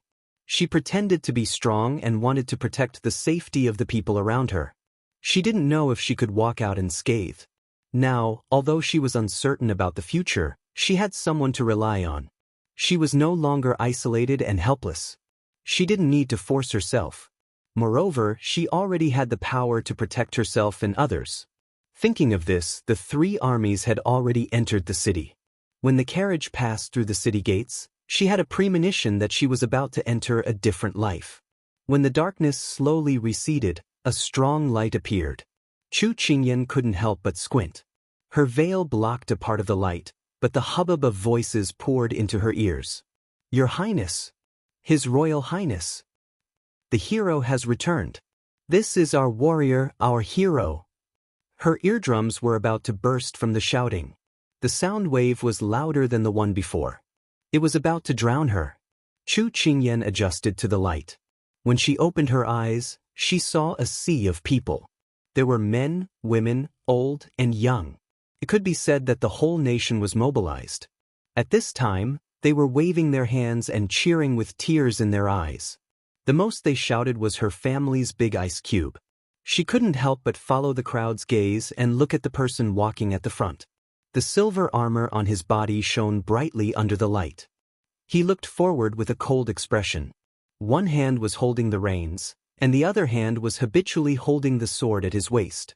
Although there was a silver mask on his face and his face couldn't be seen clearly, his noble and elegant appearance and his aura had already subdued the people around him. They couldn't help but want to worship him. This was the halo of a proud son of heaven. It was also the glory of a person who had gone through hundreds of battles. At this moment, she suddenly understood what it meant to be respected by thousands and loved by the people. She couldn't help but want to become a fan and shout the name of her idol. However, no matter how enthusiastic the people were, no matter how high their emotions were, they couldn't shake that figure at all. It was as if he was walking among the flowers. Every step was steady and calm, undisturbed by the outside world. This wasn't aloofness, but the rigor of a soldier. Chu Qingyan couldn't help but smile. This was the person she loved. He was indomitable and indomitable. Even if Mount Tai collapsed in front of him, his expression wouldn't change. He was the people's faith and their hero. A warm current of glory flowed through her body. Although she couldn't be by his side and enjoy the attention, she was already satisfied to be able to guard behind him and silently accompany him. She gently put down the curtain, smiling like a flower. Jasper stood by the side and was also affected by the noise outside. She turned to look at her master. His Highness is very loved by the people. Chu Qingyan nodded, but the smile on her face didn't disappear. It's just that I don't know if this is good or bad. Let's take one step at a time. Jasper pursed her lips and nodded. All the seats with the best view in the city had been snatched up as early as 3 days ago. The number of women in the boudoir, the madams of famous families who couldn't show their faces, the children of influential families, and the high officials and nobles were countless. If any building collapsed, it could casually fall down and hit the famous people in the city who were rarely seen. The unmarried young women in the boudoir looked out of the windows in groups of 3 to 5, looking for the figures of the young soldiers. According to the national law, once the soldiers who performed meritorious deeds on the battlefield returned to the capital, they would be rewarded. If the young and promising soldiers were still unmarried, they would be highly sought after by the entire capital. Every aristocratic family, high officials, and nobles wanted to marry their daughters to these young men. This was not only the family's glory, but also a good place for their daughters to go. Therefore, rather than saying that they came to admire the handsome and heroic appearance of the 3 armies, it was better to say that they came to see how these young soldiers looked like in advance so that they could have an idea in their hearts. The young men were promising, handsome, and extraordinary. Therefore, Jin Exen, Fong Lu, and the others became the light in everyone's eyes. These young men were still inexperienced. Although they were used to fighting and killing on the battlefield, it was hard to avoid being embarrassed by so many burning eyes. Each of them puffed out their chests and straightened their backs, telling themselves that they wouldn't be disturbed.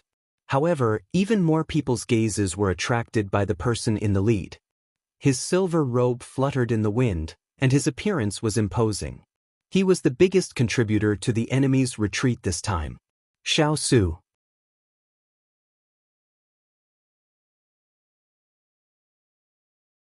Chapter 1006. At this moment, a conversation could be heard from a private room in a tea house. Sister Lingy, look, that young man looks so energetic.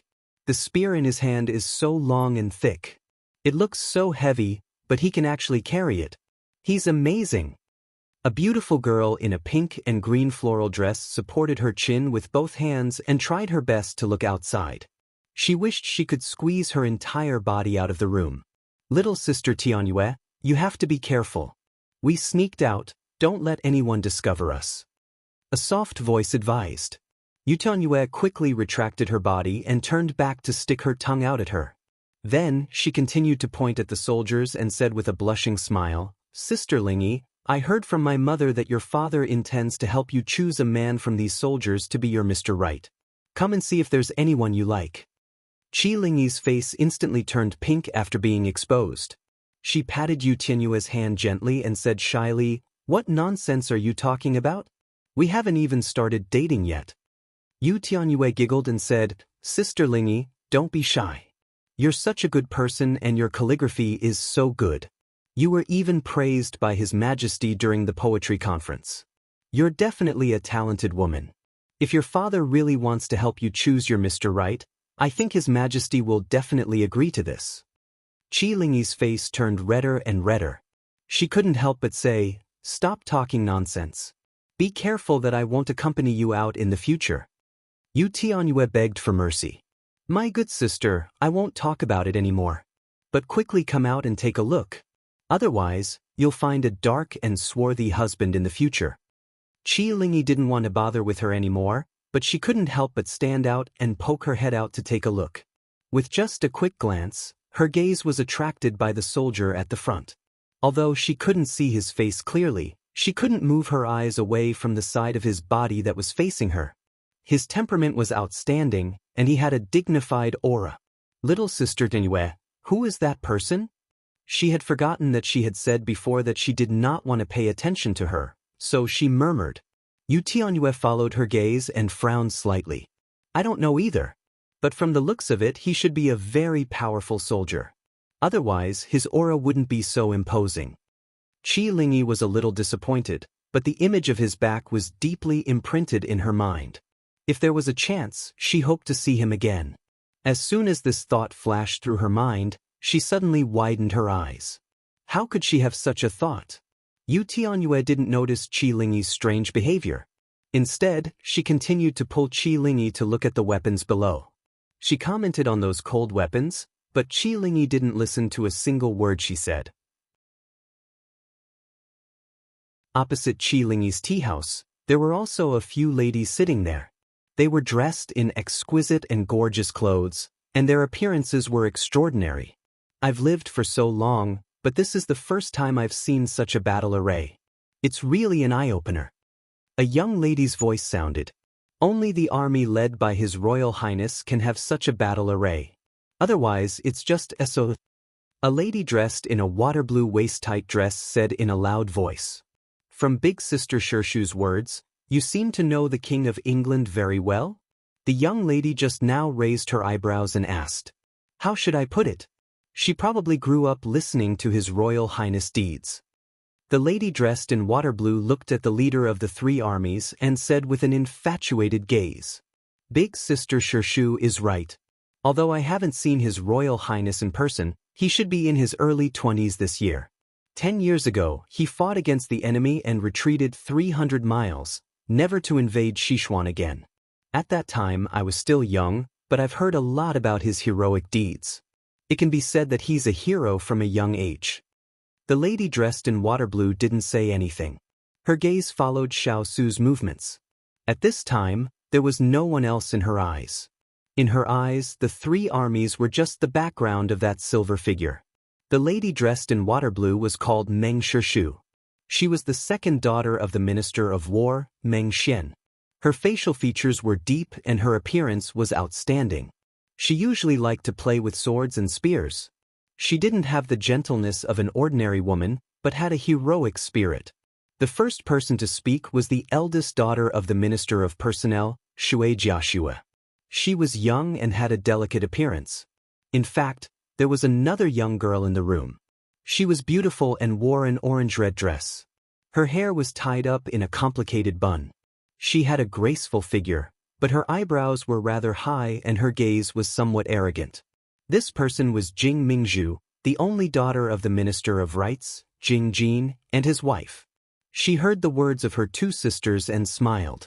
Although the King of England has many military achievements, he is still a soldier in the end. I admire His Royal Highness the Fourth Prince more.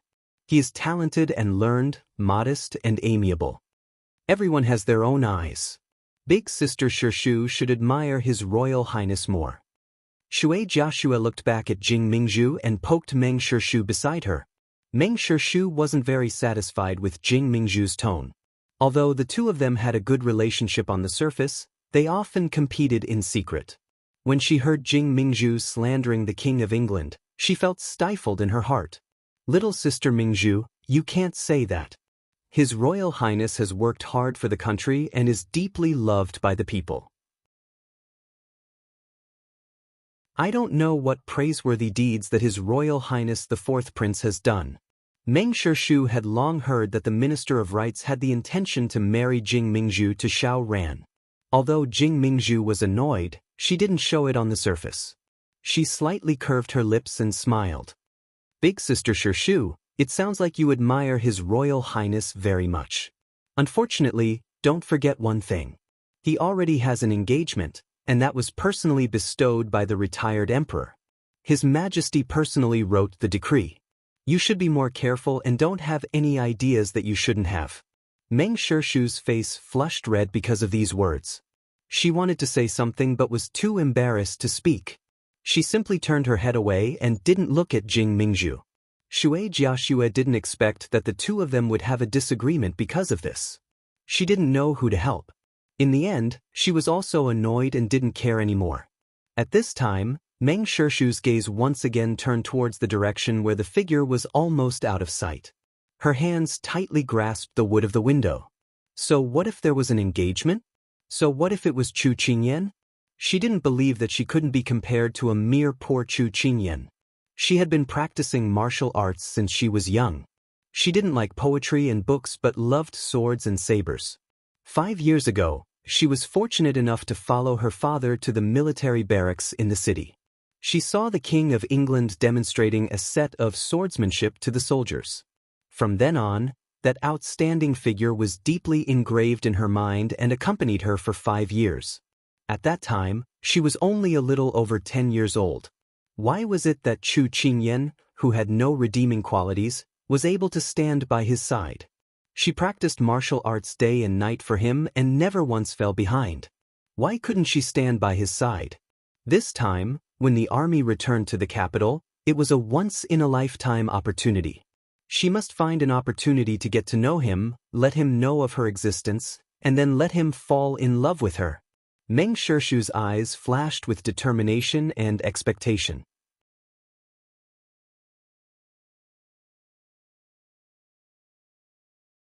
Chapter 1007. At this moment, the 3 armies arrived at the foot of the walls of the royal palace amidst the cheers of the people.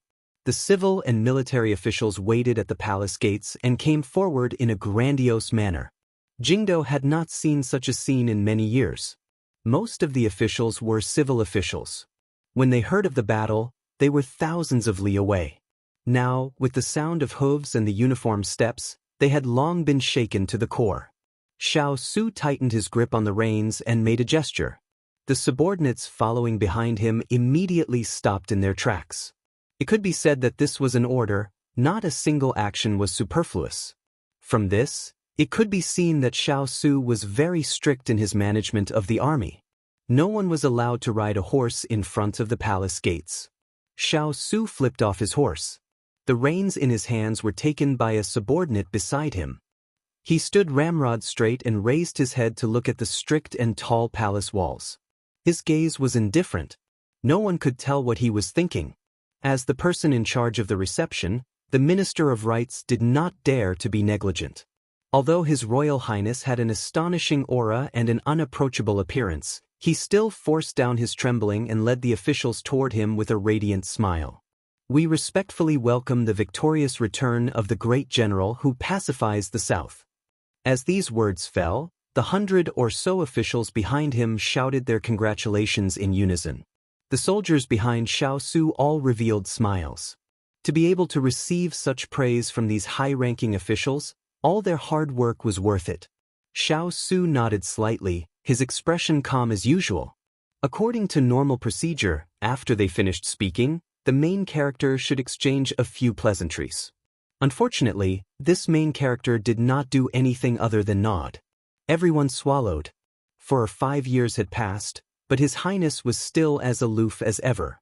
At this moment, Xiao Ran, who had been sticking his head out to look behind Xiao Su, was awakened by the Minister of Rites beside him. Fourth Prince, what are you looking at?" Xiao Ran immediately came back to his senses. Seeing that the officials beside him were all looking at him, his face heated. He coughed lightly and took a step forward. He cupped his hands in greeting to Xiao Su in front of him and smiled sincerely. "Eldest brother, welcome back. Father is already waiting for you in the Great Hall." Perhaps it was because he saw Xiao Ran that Xiao Su's eyes regained some color. "Okay. Eldest brother, soldiers please." Xiao Ran turned to the side and invited them respectfully with a smile. Xiao Su's eyes flashed with warmth as he looked at his imperial younger brother, who was so natural and unrestrained that he could take charge of an area. He nodded at him, and with a majestic gait, he led the soldiers behind him toward the Vermilion Palace gates. Xiao Ran followed closely by his side. The civil and military officials surrounded them and escorted them in. In an instant, the crowd became lively. Returning victorious, returning with glory, this was an exciting matter. Many of these officials were young. They had never been to the battlefield, but they were hot-blooded youths. Their hearts were filled with curiosity about the battlefield. They didn't dare to disturb Xiao Su, so they asked and discussed with the soldiers beside them. These soldiers were also happy to share, so the two sides were harmonious. In an instant, the estrangement disappeared and the crowd became livelier. Xiao Ran saw a good opportunity at this moment. He sneaked closer to Xiao Su and asked in a low voice, "Eldest brother, where is Qingyan? Why don't I see her?"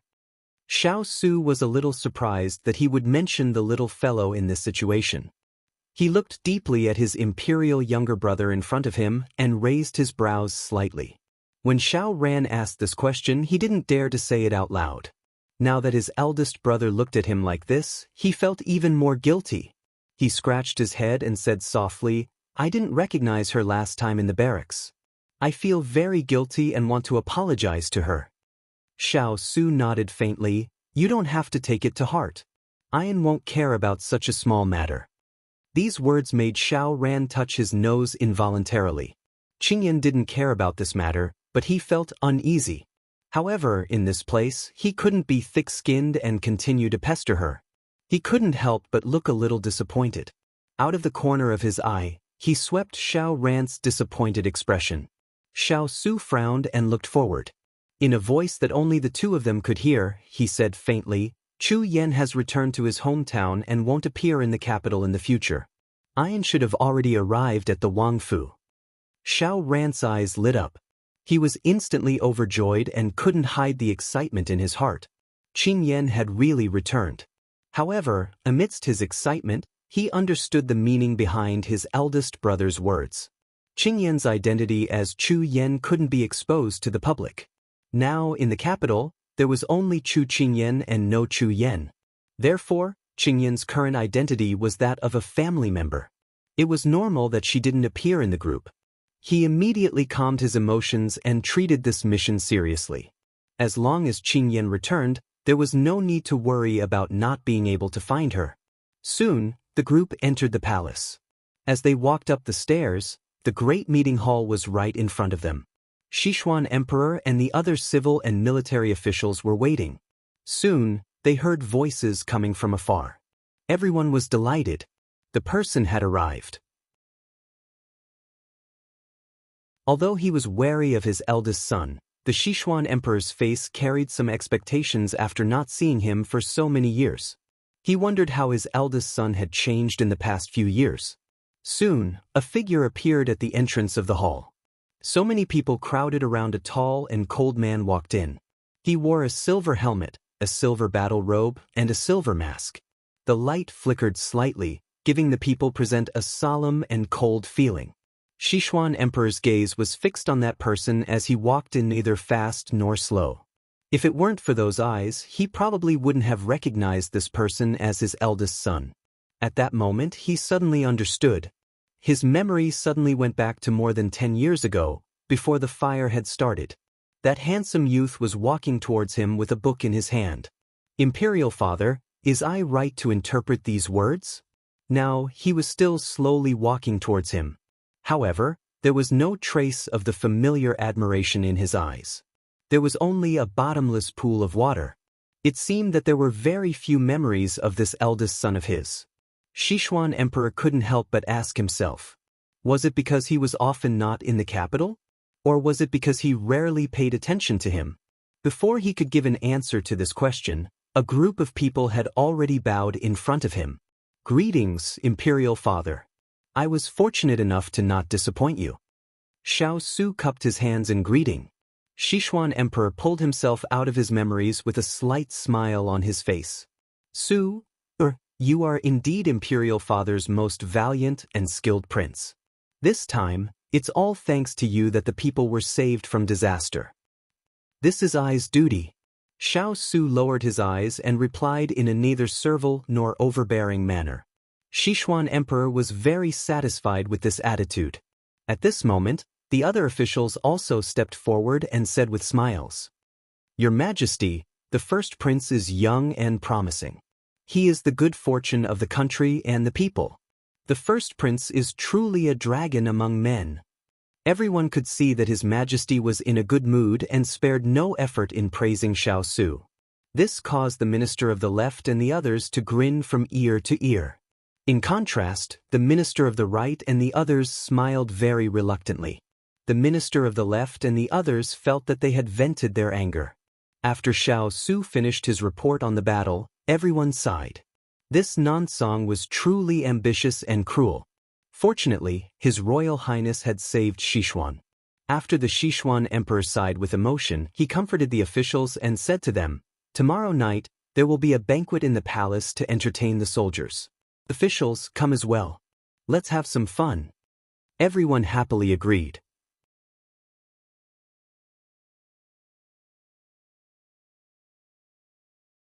Chapter 1008.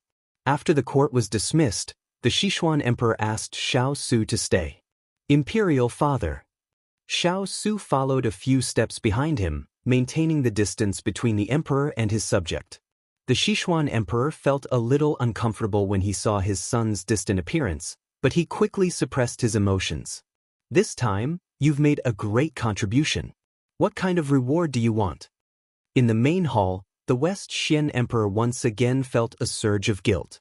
It was rare for him to take the initiative to ask this question. In fact, it was also because he had won many battles for the Sichuan over the past 10 years. He had already rewarded him with whatever he could. The Sichuan emperor didn't know what else to reward him with. Xiao Su didn't seem to notice the change in his father's body. He replied respectfully, "I should serve the country. Imperial father, you don't have to specially reward me. In fact, the ones who really contributed were the soldiers." The Sichuan emperor nodded and didn't discuss this matter any further.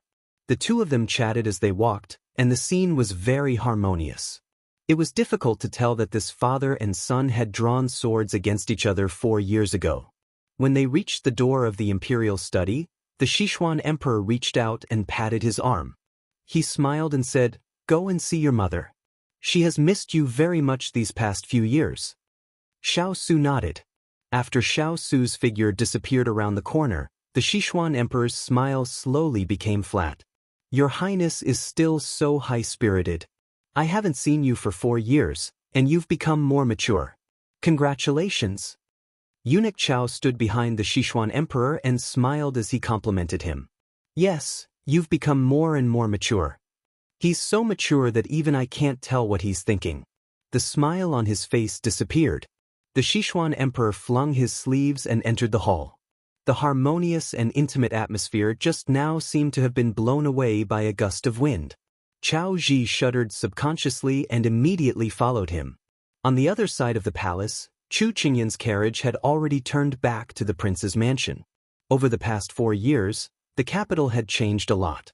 Not only had there been more shops, but it had also become more bustling and lively. The pedestrians on the road were in groups, and they were mostly discussing the news of the return of the army. She listened to the evaluation of Xiao Su and felt a sense of pride in her heart. If her man was outstanding, she would be proud of him. After passing through a long street, the carriage stopped with a creaking sound. At the same time, Turin's voice came from outside the carriage. "Little princess, we have arrived at the prince's mansion." Chu Qingyan was slightly shocked when she heard this. Then, she walked down with Jasper's help. Chu Qingyan sighed softly. "I haven't been back in 4 years, but it feels like nothing has changed. Master, someone is coming out." Jasper followed her gaze and saw a group of people pouring out of the gate. At the head of the group was the steward of the mansion, White Tiger, and behind him were several young women. When Chu Qingyan turned to look, they were already at the door. "This old man greets the princess. Hong Yi greets the princess. Huang Yi greets the princess." Everyone bowed. Chu Qingyan looked at the people in front of her, whom she had not seen for many years, and said with a cheerful smile, "No need to be so polite." Her voice was soft and beautiful, but it carried a sense of majesty, which made the people suddenly have an illusion that they did not dare to blaspheme. Just now, when they received the news, they immediately rushed out because they had not seen Chu Qingyan for many years. That young girl who was not as tall as their chest in the past, they did not know what she looked like now. When they came out, they saw a person wearing a veil hat and red gauze standing by the side of the carriage, surrounded by people. They thought in their hearts that this should be their master. Originally, they were carelessly bowing, but they did not expect that when this person opened her mouth, it would make their knees unconsciously lower. At this time, the first thought in everyone's heart was to raise their heads to look at this master. They did not know why, but they did not dare to look directly at her. So, everyone bowed their heads and stood respectfully.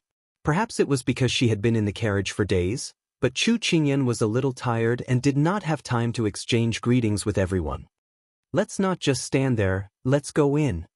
So, she lightly swept her eyes over everyone and called out with a smile, "Yes, princess, this way please." White Tiger bowed respectfully. Jasper supported her as they slowly walked into the king's palace that they had not entered in many years. Hong Yi and Huang Yi followed behind them. The younger ones could not hide their curiosity towards the person in front of them. Huang Yi whispered to beside her, "That is the little princess?" I feel that the saying, "a girl changes 18 times between childhood and womanhood," really makes sense. Although I can't see her appearance, but this style, this manner, it is not worse than the noble madams and young misses of the capital. In fact, it is even better. LV pursed her lips into a soft smile and said, "Because the princess has grown up." At this time, Hong Yi on the side heard the conversation between the two and a hard-to-understand look flashed in her eyes. The king's palace was still the same as before.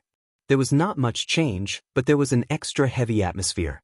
Chu Qingyan said to White Tiger beside her, "Steward Bai, it's been hard on you for all these years." White Tiger replied in fear and trepidation, "What is the princess saying? This is what this old man should do."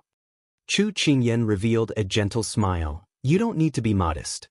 When the Lord comes back, he will definitely reward you." When these words were said, everyone had an idea in their hearts.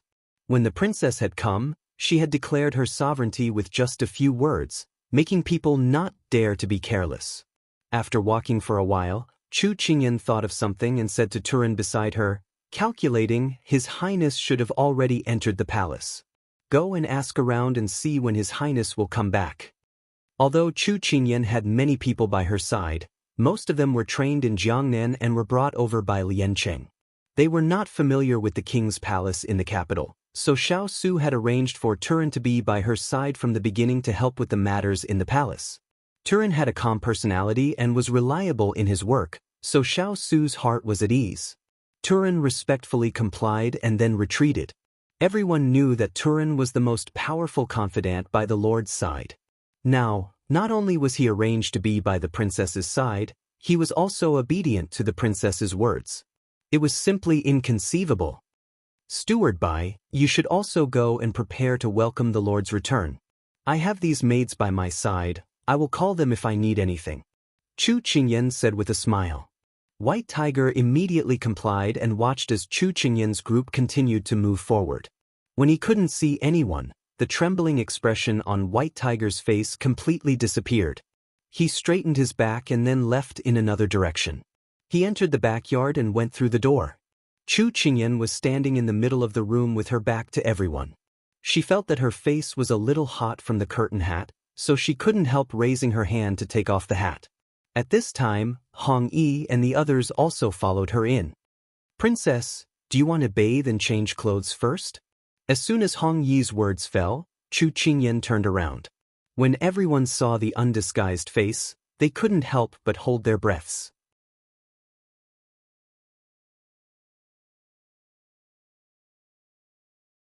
Chapter 1009. The long skirt swayed on the ground. As she turned around, the hem of the skirt danced like a butterfly. Her ink-black hair fell behind her, and as she moved, the ends of the hair rippled, black and beautiful. However, when that beautiful face was completely revealed in front of everyone, there seemed to be a gasp in the air. Her features were picturesque, her eyes were bright, and the corners of her eyes were slightly curved. She didn't smile, but she was smiling.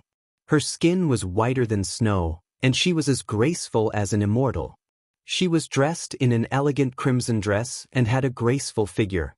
She should have been a charming woman, but because of her natural dignity, she had an air of nobility that made people cower in fear and not dare to step forward to blaspheme her. Her hair was simply tied up and secured with a silver orchid hairpin. There weren't too many complicated decorations. Even her waist was tied with a belt of the same color. Such a simple outfit, yet it gave her a grand aura. Everyone suddenly had a thought. If the person in front of them stood among the noble young girls and matrons in Jingdo, they probably wouldn't even be qualified to carry Wang Fei's shoes. In reality, when Wang Fei was 10 years old, she already had a beauty that could cause the downfall of a city. Now that she had shed that layer of immaturity, she was like a rose after the rain, beautiful and awe-inspiring.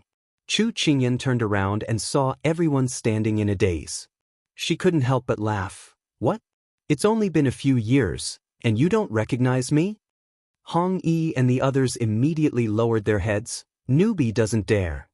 Only one person spoke loudly. It's not that we don't recognize you, but little Wang Fei is becoming more and more beautiful. It feels like the position of the most beautiful woman in Jingdo is about to change. When this was said, Hong Yi and the others immediately reprimanded, Huang Yi, don't be rude. Chu Qingyan followed the crowd's gaze and saw a woman in orange clothes sticking out her tongue. Her eyes rippled with a faint smile. Huang Yi, your personality hasn't changed at all. All these years, I've really missed your cooking. You don't know, but after so many years outside, I've never eaten anything as delicious as your cooking. Huang Yi suddenly raised her head and looked at Chu Qingyan with a flattered expression. Her face was filled with joy. Little princess consort, don't worry. This time, this servant has already gathered a lot of ingredients for you and His Highness. We're just waiting for you to come back and cook them for you. Moreover, this servant has come up with many new recipes over the years. We're just waiting for the two masters to come back. As soon as he said this, Chu Qingyan couldn't help but feel hungry. She nodded repeatedly. Okay, then I'll wait for you to show off your culinary skills tonight. Towards Huang Yi, she really liked her. In the king's palace in the past, there was only Huang Yi who dared to speak to her in such a rude manner and would carefully cook for her. So when Chu Qingyan spoke to her, she couldn't help feeling a bit happy. Huang Yi didn't even think before asking for permission. Chu Qingyan allowed it. After talking for a while, Chu Qingyan felt her body become sticky. Hong Yi on the side seemed to have noticed her discomfort and considerately said, Princess consort, I've already prepared hot water for you. Do you want to take a bath now? Chu Qingyan nodded and her eyes fell onto the woman in pink clothes in front of her. The years had not left any marks on her body, rather it made her even more mature and charming. Chu Qingyan had always admired her style of doing things, but as a person, all right, I don't need anyone to wait on me. Just have Jasper prepare my clothes. Chu Qingyan's words caused Xiao Shi, who had wanted to curry favor, to stop in her tracks. She had originally thought that since she was the princess consort's maidservant from Lian City, she should be one of the top maidservants in this inner courtyard. However, she did not expect that the princess consort had not even looked at her properly from the moment she alighted from the carriage until now. Furthermore, the princess consort had sent Biu to do everything. Xiao Shi was a little indignant, but she could not show it in front of the other maidservants in the residence. Thus, she forced a smile. Because Chu Qingyan had only called Jasper, when the hot water came in, everyone else consciously left. Chu Qingyan walked towards the bathroom. The wooden tub had already been filled with hot water. After adding cold water, the temperature was just right.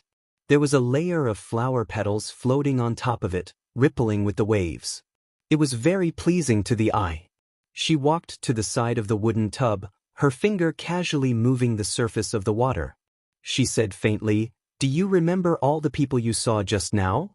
Jasper stood at the side holding the clothes and nodded slightly. Those I saw, I matched them with what you said before. This servant has remembered. Very good. In the future, stay by my side. You have to see, remember, and listen more. Perhaps there will be a use for you in the future. Chu Qingyan gave a hint of a smile. Jasper nodded. Then she spoke, Mistress, they dared to slight you today. Do you need to teach them a lesson? Jasper's tone was normal. If one didn't hear the content, they would think that she was asking about the temperature of the water. Chu Qingyan couldn't help but laugh. Jasper girl, do you think that we are on the battlefield and that we can stab anyone we don't like? This is Jingdo. Put away your thoughts of using violence to curb violence. But it's not impossible, but now is not the time. She knew that Jasper was talking about the white tiger and the others coming out to welcome them. Long before they arrived, Turin had already sent someone to inform the people in the residence. But when they arrived, they were a bit late. Anyone with a discerning eye could tell that they didn't put her in their eyes. If her family's ice cube came back, they would probably cheer and welcome her. But she was no longer the little girl who had nothing. She wasn't that easy to bully. So when she entered today, she put on the attitude of the mistress of the residence. She wanted them to consider their status before they bullied her in the future. Jasper pursed her lips and reluctantly agreed. Although she could understand her mistress's meaning, her mistress was being looked down upon by others. As a subordinate, how could she swallow this anger? They shouldn't think that they were young girls in their teens who didn't know anything. In fact, they didn't know that in the past, they had gone through so much rigorous training in the Xiao cavalry. When they came out to travel, other than being better than others in terms of martial strength, they knew how to judge the situation and observe people's expressions. So today, these people thought that her mistress could be bullied by others. Making such a shallow attitude, they couldn't hide it from the Xiao cavalry's eyes. But if it wasn't for the fact that she cultivated by her mistress's side, if it was in the past, she would have directly punched them. Chu Qingyan saw through her thoughts and smiled lightly. Jasper, in this world, there are many things that are better than using fists to solve them. In the future, you should learn more. I hope that before Xining comes back, you can help me guard this place well. Jasper immediately understood and agreed. All right, you go and guard the door first. If there is anything, I will call you. Jasper put down her clothes and left. Chu Qingyan heard the sound of the door being locked and couldn't help but shake her head and laugh. In fact, Jasper had changed a lot. At least she knew to ask for instructions. In the past, when she had just taken charge of the Xiao cavalry, these people couldn't tolerate sand in their eyes. If she was bullied by anyone, they would make that person pay back 10 times or 100 times. She was very honored and touched to be treasured so much. Her eyes curved into crescents as she smiled gently.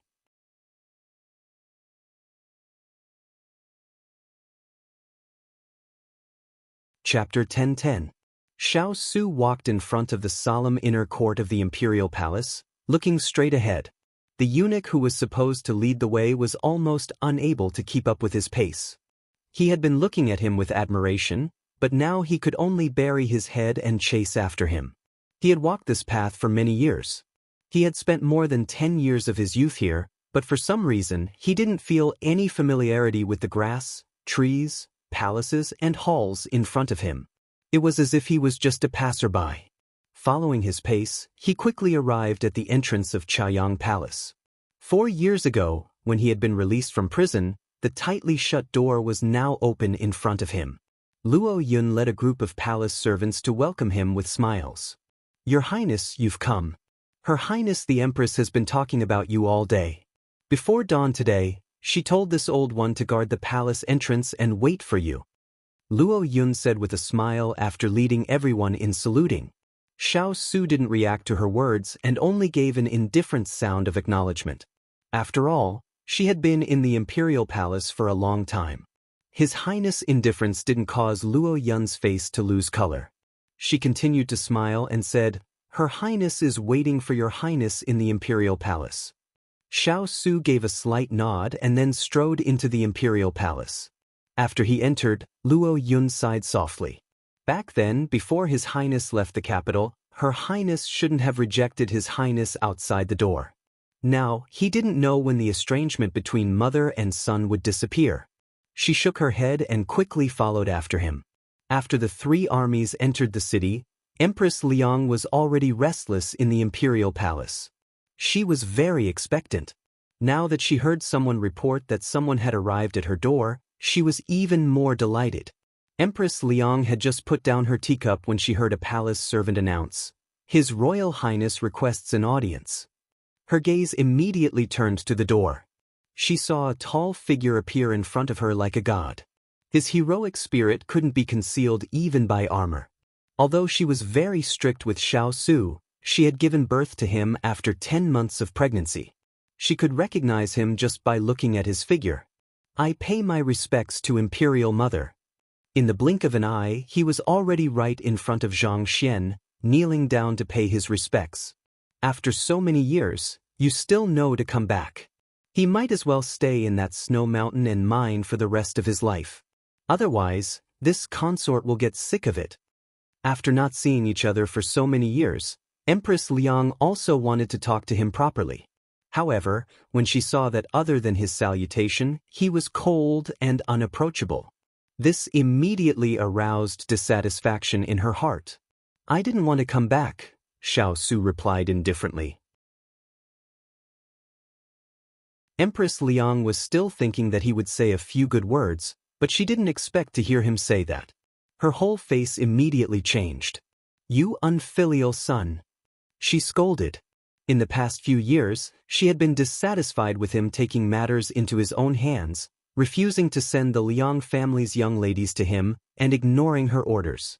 At this moment, she suddenly exploded. Xiao Su, do you think that you're capable now that you've accomplished so much? This consort is telling you, what does this bit of military merit count for? When you have absolute power in your hands, that's what you're truly capable of. After saying this, Empress Liang was still not satisfied. She gripped her handkerchief tightly in her hand as she continued to scold him. This consort spent so much effort to arrange a path for you. Why don't you take it?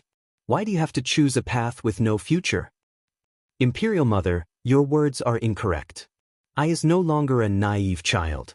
I know how to distinguish right from wrong. I know what's right and what's wrong. Imperial Mother, please don't worry about I. Every time he entered the palace, he would have to endure this storm. Xiao Su was already used to it. You know how to distinguish right from wrong? Then why do you still persist in going about things the wrong way? Su, can't you have a bit of ambition? Could it be that you only want to be a boorish fellow that can be ordered to come and go as you please? Could it be that you're the only one that's willing to submit to others? Those things were originally yours, so why do you have to submissively give them to others? With your intelligence and wisdom, it's not difficult for you to gain your father's favor. Why can't you be a bit more careful? Luo Yun had just come in with a teacup when she saw that this mother and son pair were at odds again. She immediately went forward and placed the tray on the table. She reached out to stroke Empress Liang's back and comforted her. Your Highness the Empress, His Highness has just returned to the capital and must be very tired. If there's something to say, let's talk about it properly. His Highness is still kneeling right now. Shouldn't you have him get up first? I can't defend myself against Imperial Mother's words, and I don't want to defend myself. Xiao Su felt that his mother's words were giving him a headache, and he slightly furrowed his brows. Empress Liang was already unhappy that Consort Yu had monopolized his majesty during this period of time. Now that her son wasn't being considerate and couldn't work together with her, her anger exploded. She took the teacup on the table and fiercely threw it at him. You unfilial son! As Luo Yun cried out in alarm, the teacup hit his shoulder with a clang, and the boiling hot tea spilled all over his body. The pale yellow liquid flowed down his armor, and the tea leaves spilled all over the floor. The floor was soaked bit by bit and clouds of flowers bloomed. Many things started to cool down bit by bit as the dense water vapor rose. In the King of England's Fu, Chu Qingyan walked out of the room. She had changed into a thin scarlet robe with gold and silver lining. She had just bathed and her skin was fragrant and tender. She was in a good mood. Because of their return, the Fu was very busy. Hong Yi had already taken people to deal with matters. Huang Yi was preparing dinner, Elvi was making the bed, and Lan Yi was tidying up the study. Right now, Jasper, Xiao Shi, and Qing Yi were accompanying her. She had nothing to do and involuntarily walked to the tall banyan tree. In these 4 years, the banyan tree had grown much taller. Its leaves were lush and it blocked out the scorching sun. She raised her head to look at the banyan tree. She remembered that year in the capital, many of her and Big Ice Cube stories had taken place under this tree. It really was nostalgic. At this time, Qing Yi saw her gaze fall on the banyan tree and couldn't help but say, Esteemed Wang Fei, in these years that you were not here, this servant sent people here every day to trim the plants and take good care of them. Chu Qingyan turned to look at her. It's been hard on you. Qing Yi shook her head and smiled with her. Did the injury from that year leave a scar? She remembered that in the inn, Qing Yi had been seriously injured in order to save her. Although she had recovered for a period of time, she had not been able to properly ask about it because too many things had happened. She didn't think that Wang Fei would still remember this after so many years. Qing Yi shook her head in a daze. The medicine that Darren Ethereal gave was very effective. I'm completely healed now. Many thanks for Wang Fei's concern. Chu Qingyan shook her head and said guiltily, If it wasn't for me, you wouldn't have been injured. I should be concerned about you." At this time, Turin walked in and stood in front of his little Wang Fei. He bowed his head and respectfully reported, "Master has already left the palace. In another 15 minutes, he will arrive at the Wang Fu." Chu Qingyan instantly smiled and said, "Good. Inform everyone to come out of the Fu to welcome His Highness' return."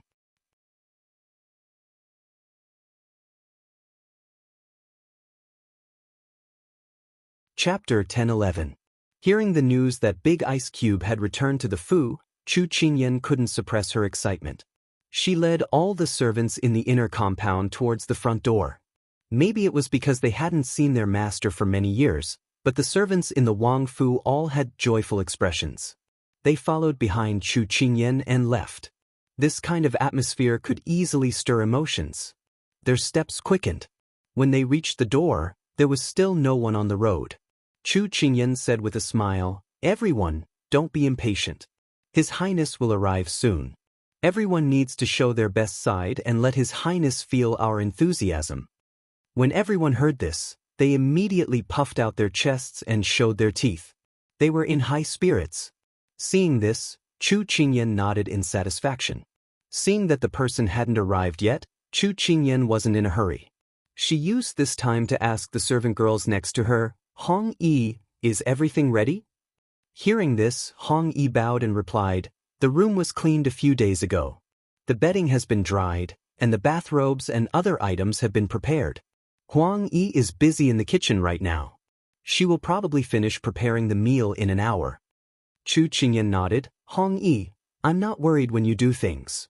Receiving this praise, Hong Yi did not become happy. Instead, she felt slightly uncomfortable. She had done these things for so many years, and in her heart, she already thought of herself as the person with the highest authority in the inner courtyard. Now that Wang Fei had said this, it was as though she was below her. In the future, everything had to go through her approval and affirmation. However, she didn't dare to show this uncomfortable emotion and only smiled in response to Wang Fei. Chu Qingyan didn't detect her abnormality. Maybe it was because she had been by Big Ice Cube's side these years. Big Ice Cube had delegated power to her and always let her take care of everything around her. Also, she had a large group of people under her command, so her words and actions carried the authority of a person in power. She had just casually asked, but she did not expect that Hong Yi would keep this matter in her heart. At this moment, Jasper's sharp eyes caught sight of a group of people around the corner. She immediately said, "Mistress, His Highness is back." Chu Qingyan raised her head and looked at the end of the street. A tall figure appeared in her field of vision, followed by a neat row of soldiers. However, she only had eyes for the silver figure in the lead. As if sensing her gaze, a hint of gentleness appeared in the other party's cold gaze. She no longer had that unapproachable look. When they arrived at the entrance of the mansion, everyone in the mansion knelt on the ground and saluted excitedly and sincerely, "Welcome back, Your Highness." In the midst of the kneeling crowd, only one person stood in place, smiling as he looked at the person who had jumped off the horse. That was Chu Qingyan. Hong Yi and the others were shocked. Wang Fei dared to stand there like this? Are you not afraid of the Lord's reproach? Yet Xiao Su dismounted and raised his hand for them to rise. He walked towards Chu Qingyan. His expression was normal and he did not feel anything was wrong. Only the people who followed them were used to it. Their little Wang Fei was different in their master's heart. In their master's eyes, no matter what little Wang Fei did, as long as it was not harmful, it was right and could be tolerated. If little Wang Fei had to kneel and salute, their master would feel pain, all right? Did the court session in the palace go smoothly today? Chu Qingyan tilted her head and asked with a smile. It was all right. Xiao Su looked at the obedient person in front of him, and the corner of his mouth rose as he replied. That's good. You've been on the move for so long. Go take a bath and wash away your fatigue. Chu Qingyan raised her eyes and smiled faintly. Xiao Su nodded. He wanted to reach out to pat her head, but because everyone was watching, he couldn't help but stop the thought. While the two were talking as if there was no one else around, there was a person standing not far away, watching them without blinking. More accurately, his gaze was only on Chu Qingyan. The two faces were red, a smile that could topple a city, another smile that could topple a country. He had not seen her for a few years. The little Yatu that had only reached his chest in the past seemed to have been reborn. She was so beautiful that she did not eat the food of mortals. His steps froze as he did not know how to react. At this time, seeing that the people were about to enter the Fu, he could not care anymore. Qingyan. Chu Qingyan was about to turn when she heard someone call her. The voice was familiar and she couldn't help but turn around. She saw a youth standing in the crowd. He was wearing an aqua blue imperial robe. His appearance was outstanding and he stood out in the crowd. Chu Qingyan said in surprise, "Xiao Ran?" Xiao Su heard the voice and turned around. When he saw Xiao Ran, he couldn't help but raise an eyebrow. When did this brat follow them? When Chu Qingyan spoke, Xiao Ran's face lit up with an excited smile of reunion after a long separation. He walked in front of her in 3 steps. He had a lot to say on the way here, but when he saw her, he couldn't say a word. In the end, he only said, "Qin, long time no see." Seeing an old friend, Chu Qingyan was also very happy. "I thought that I would only see you in 2 days. I didn't think that you would come now. Today, I was ordered to welcome the 3 armies. I thought that you would appear with eldest brother. I didn't think that you would return to the Wang Fu first.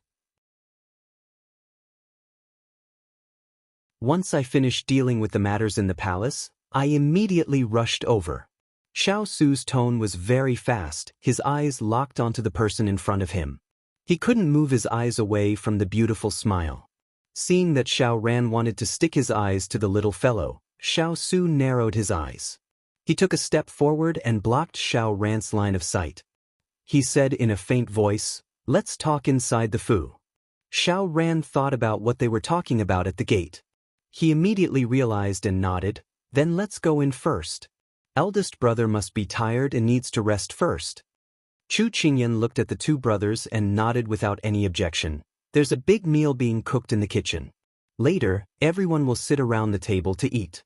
It will be very lively." So the group entered the Fu. Hong Yi and the others who were following behind saw that Wang Fei and Master had such a good relationship, as well as her deep friendship with His Highness the 4th Imperial Prince. They couldn't help but take this Wang Fei seriously. Once they entered the yard, Chu Qingyan was about to follow Xiao Su into the room when Xiao Ran stopped her. "Qingyan, let eldest brother do his work. We haven't seen each other for many years. I have many things I want to talk to you about." Chu Qingyan thought that since the guest had spoken as the host, she shouldn't just leave him here like this.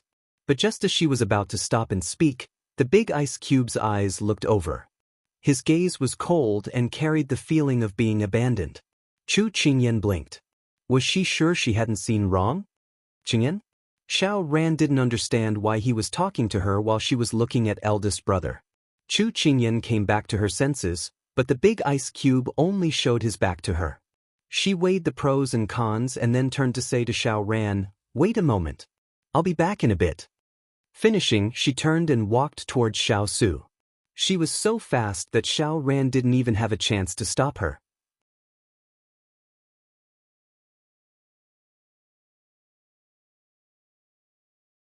Chapter 10-12. Xiao Ran wanted to call out to her, but the other only gave him a view of her back. He put down his hand and took a deep breath. Forget it, he would wait for her first. At this time, Xiao Shi, who was standing on the side, did not have time to catch up to her Wang Fei and was left in the yard.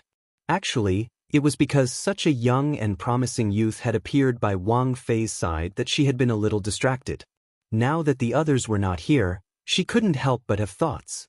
She took the tea from the side and handed it to Xiao Ran. She bashfully tilted her head to the side and said, "Fourth Highness, please have some tea." Xiao Ran's thoughts were all on Chu Qingyan at this time. Hearing the tea being offered, he didn't even think before taking it. There was still a smile on his face from seeing Chu Qingyan.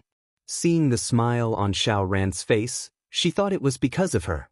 She couldn't help but pinch her handkerchief and gently say, "Your Highness, be careful, it's hot." Because he was in a good mood, Xiao Ran did not feel anything and nodded. Seeing Xiao Ran not only take the tea, but also respond to her words, Xiao Shi was overjoyed. Her courage grew and she started to find topics to talk about with Xiao Ran. Fourth Highness, I heard that you are a friend my Wang Fei made in Jing City? This servant has heard my Wang Fei mention you many times in Lian City. In reality, she didn't know what the relationship between him and Wang Fei was. On the way back to the yard, she had heard the other people's discussions. She only knew that when Wang Fei was in the Wang Fu, this fourth prince often came to play with her. Based on his interactions with Wang Fei, they seemed to be quite familiar, so she dared to say this. If this was said to other people, it would just be a smile and a polite greeting. But to Xiao Ran, it was not the same. He had been thinking about Chu Qingyan for so many years and was worried that if he was not by her side, she would forget about him. Now that he heard Xiao Shi's words, his heart immediately bloomed with joy. He put down the teacup in disbelief and looked at her with shining eyes. Is what you said true? Xiao Shi had only found a reasonable opening line. She didn't expect the other party's reaction to be so big. She was a little frightened. Only now did she realize how noble the person in front of her was. She didn't know if she would affect herself if she made things up. However, the arrow was already knocked on the bowstring. She hurriedly smiled and said, Yes, Xiao Shi is telling the truth. These words undoubtedly let Xiao Ran eat a heart-calming pill. Qingyan really put him in her heart. Your name is Xiao Shi? The noble young master in front of her actually took the initiative to ask for her name. Xiao Shi was a little flattered and immediately replied, This servant is called Xiao Shi. All right, Xiao Shi. Since you're currently your princess consort's lover in Lian City, you should know what she likes on a daily basis. For example, eating, playing, and such. Xiao Ran looked at her and asked seriously. After all, they hadn't seen each other for a few years. He didn't know if the little Yatu had changed from the past. Since there was a servant girl by her side, then he would take the opportunity to ask. Xiao Shi was instantly stumped. When she was in Lian City, she didn't serve Chu Qingyan because Chu Qingyan wasn't used to being served. She only had Xining by her side. However, she couldn't say that she didn't know to Xiao Ran right now because her words just now had already dug a big hole for herself. She hurriedly thought about the Wang Fei's tastes in the carriage recently. She immediately began to recount. It was better than nothing. Xiao Ran listened very seriously and remembered it all in his heart. Also, he would ask some questions from time to time. Xiao Shi broke out in a cold sweat from fright. She was especially afraid that she would be exposed. At this time, she really hoped that Wang Fei would hurry back. At this time, Chu Qingyan, who was on her mind, had already entered the room with Xiao Su. Following closely behind were Hong Yi and LV. Xiao Su took off his helmet. Hong Yi was going to reach out to take it, but she didn't think that Lord's hand would pass by her body and hand it to the person behind her. Chu Qingyan originally thought that she could just wave her hand and not do anything. Looking at the helmet in front of her, the corner of her mouth jerked. This big ice block really held a grudge. Wasn't it just because she hesitated and didn't follow in time? Although she criticized him in her heart, she didn't forget to leave some face for him in front of outsiders. She raised her hand to take it and then found a place to hang it up. At this time, a certain person started to order people again, "Help me undress." This sentence was clearly directed at Chu Qingyan. Hong Yi's raised hand froze. Fortunately, it wasn't too far and Lord and Wang Fei didn't notice. However, it didn't escape LVE's eyes. LVE was responsible for taking care of Xiao Su's daily living arrangements. At this time, she saw that even though Lord and Wang Fei were right in front of her, they seemed to only have eyes for each other. She tactfully said to Hong Yi in a low voice, "There doesn't seem to be anything we can help with here. How about we go down and take care of other things first?" Hong Yi looked at the two masters who cooperated seamlessly and nodded. When there was only Chu Qingyan and Xiao Su left in the room, Chu Qingyan walked around from behind him to in front of him. Her hands were on his waist. As she helped him undress, she said irritably, "What? Once we're back in Jing City and under your control, you're ordering people around? If you're like this on your first day back, who knows how you'll treat me in the future?" "Let me think, I'd better go back to Jiangnan." Xiao Su's gaze softened when he heard this. He stared fixedly at the person in front of him. You have such a big opinion on undressing? Humph. In the past, whether it was in Lianqing or Jiangnan, you always did your own things. Didn't you get enough food and clothing by yourself? Now that you're back, you're starting to be particular about it. Do you know that it's easy to go from frugal to extravagant, but difficult to go from extravagant to frugal? The two of them started to bicker. Is it wrong for me to help my future wife undress? If you think it's unfair, I can help you next time. How about it? He whispered the last sentence into her ear. Instantly, her face heated up. Her cheeks were even redder than cherries. She clenched her hand and swung it at him. You're so annoying. You only know how to talk nonsense. Xiao Su's lips curled. The person in front of him had clear eyes, rosy cheeks, and bright red lips. His heart skipped a beat, and he couldn't help but lower his head to get closer to her. She could clearly feel a warm breath getting closer. Her chest couldn't help but start pounding like a little deer. Even though the two of them had already been intimate before, she didn't know why she still felt the palpitations of her first love. She instinctively looked away, not daring to meet his eyes. Just as the two of them were about to meet, Chu Qingyan's gaze froze. She suddenly said, "Big Ice Cube, what happened to your shoulder?" There was a large stain on his silver battle suit. She had even personally checked his clothes this morning on the road, but she didn't find this at all. It could only be said that it appeared after she wasn't around. She was surprised because Big Ice Cube was a clean freak. No matter how busy he was, the clothes he changed out of at night would be as clean as if they had just been washed. It was impossible for a stain to suddenly appear on his clothes.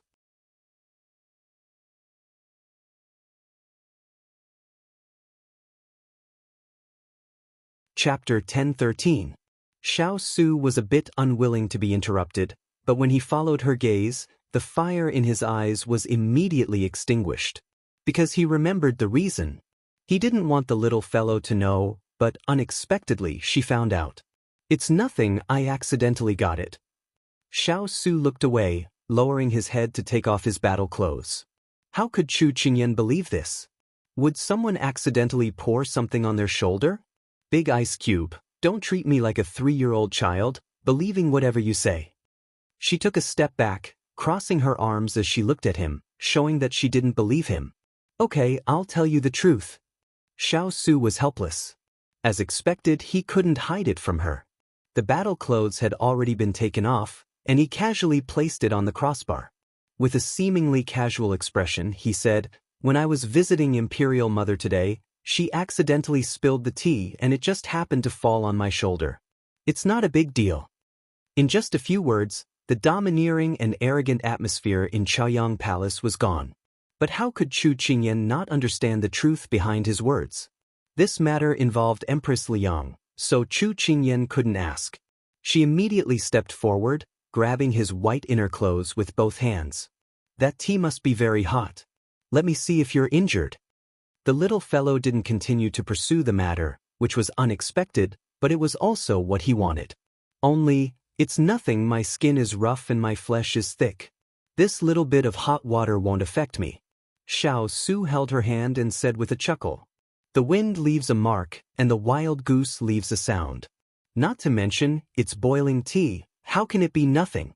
I don't care, let go, or I'll go to Chaoyang Palace and find your imperial mother to reason with. How can a person get injured when they come back from the palace?" The more he didn't let her see, the stronger the guess in her heart. She definitely couldn't let the Big Ice Cube get away with it. Hearing her say that she wanted to find Imperial Mother, Xiao Su didn't know why, but he laughed out loud. Chu Qingyan looked up and saw his eyes shining. She couldn't help but ask, "What's wrong with you? Is it very funny?" The corners of his mouth were still unable to hide the smile on his face. Chu Qingyan was baffled. At this time, he was no longer stopping her. She couldn't care about anything else. She tiptoed and lifted his inner clothes, revealing his shoulders. His shoulders were red with blisters. Because the battle suit was too heavy and too hard, it would rub against the wound when he walked. Many blisters burst, and his clothes were stained with blood. The flesh underneath was badly mangled. Chu Qingyan's fingers trembled slightly as she stared blankly at the patch of red. She turned to look at him and said softly, Is this what you mean by fine?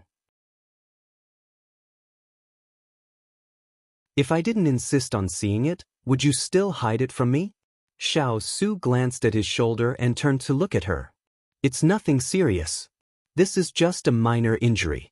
Because he had suffered countless injuries since he was young, this little bit of pain was nothing to him. But to the little fellow in front of him, it seemed to be different. Chu Qingyan glared at him fiercely. She really wanted to push him away and not care about him anymore, but she couldn't bear to. She pushed him to the chair and sat down. Then she turned around and walked out of the door in a huff. Xiao Su thought that she was really angry and prepared to pull up his clothes to chase after her. But when he reached the door, she was already back. Do you know that you're injured? You still dare to run outside. Go over and sit down. Chu Qingyan closed the door and saw the person behind her. She ordered with a serious face. Xiao Su didn't know whether to laugh or cry at her tone. But his angry wife was the most important. He didn't dare to resist and sat down obediently. Jasper, who was standing outside the door to help take the medicine bottle, was about to leave when she heard a sentence from inside. Clothes take off. Jasper staggered and almost fell. She wiped away her sweat and steadied herself. Master was really domineering. No, she couldn't leave. She had to stand guard here. If someone didn't have eyes and pushed the door open, Master would be in an awkward position. Due to her good hearing, Jasper immediately retreated a few steps and stood straight under the beam. Chu Qingyan didn't know that her image in Jasper's heart had changed completely. At this time, she was concentrating on treating the wound that had already started to fester. She carefully removed the dead skin and after cleaning and disinfecting it, she spread the medicine powder over the wound. This wound looked very serious. She could feel that her heart, liver, spleen, lungs, and kidneys were all in pain, but he didn't even frown the entire time. She pursed her lips and then put away the medicine bottle. It's taken care of. When you bathe later, remember not to let the wound come into contact with water. Hearing her instructions, Xiao Su looked up at her. Don't take this matter to heart. It's just a superficial wound. I hit your body, but the pain is in my heart. Do you understand? Chu Qingyan snorted. Xiao Su's eyes were as gentle as water. He reached out and pulled her into his arms. I'll be careful in the future. Chu Qingyan leaned into his arms and her expression became worried. Big Ice Cube, you're already injured on the first day we came back. It's not a good start. I don't know what to do. I really want to return to Jiangnan as soon as possible. Xiao Su patted her back and said softly, there's a celebration banquet tomorrow night. Imperial Father asked me to take you there. When the banquet is over, I'll ask Imperial Father to resign. At that time, we'll leave this place. Okay. She nodded, but her heart was still unsettled. She was really worried that there would be more twists and turns when they returned. However, since the big ice cube had already said it, she didn't need to worry about it anymore. She didn't want to transmit her negative emotions to him. The big ice cube would definitely have a lot of things to deal with when he came back, so she didn't want to cause trouble. Her uneasiness subsided and the faint smell of medicine lingered at the tip of her nose. Her mind instantly became much clearer. At this time, she realized that the person she was hugging was actually naked. Cough cough. When she didn't realize it, she could still lean on him naturally. Now that she realized it, she felt uncomfortable all over. Her rationality told her that she should immediately withdraw from his arms, but her actions were faster than her brain. She reached out and gently poked the chest in front of her. Although it was hard, it was also very elastic. His wheat-colored skin was very sexy. She couldn't help but think of the handsome men on the cover of those magazines. Her big ice cube looked thin in clothes, but when he took them off, he was muscular. She really picked up a bargain. Suddenly, a suppressed voice came from above her head. Haven't you touched enough? Chu Qingyan blurted out without thinking, it's simply too admirable. Wait, something seemed wrong. The temperature in the air suddenly rose and she suddenly blushed. That I'll go out first. She turned and wanted to leave. However, just as she took a step, her wrist was grabbed. Her body trembled slightly and her whole body was pulled in front of him. He reached out and cupped her cheeks. You want to leave? It's too late. Just as the domineering words fell, a black shadow covered her and instantly took away her breath.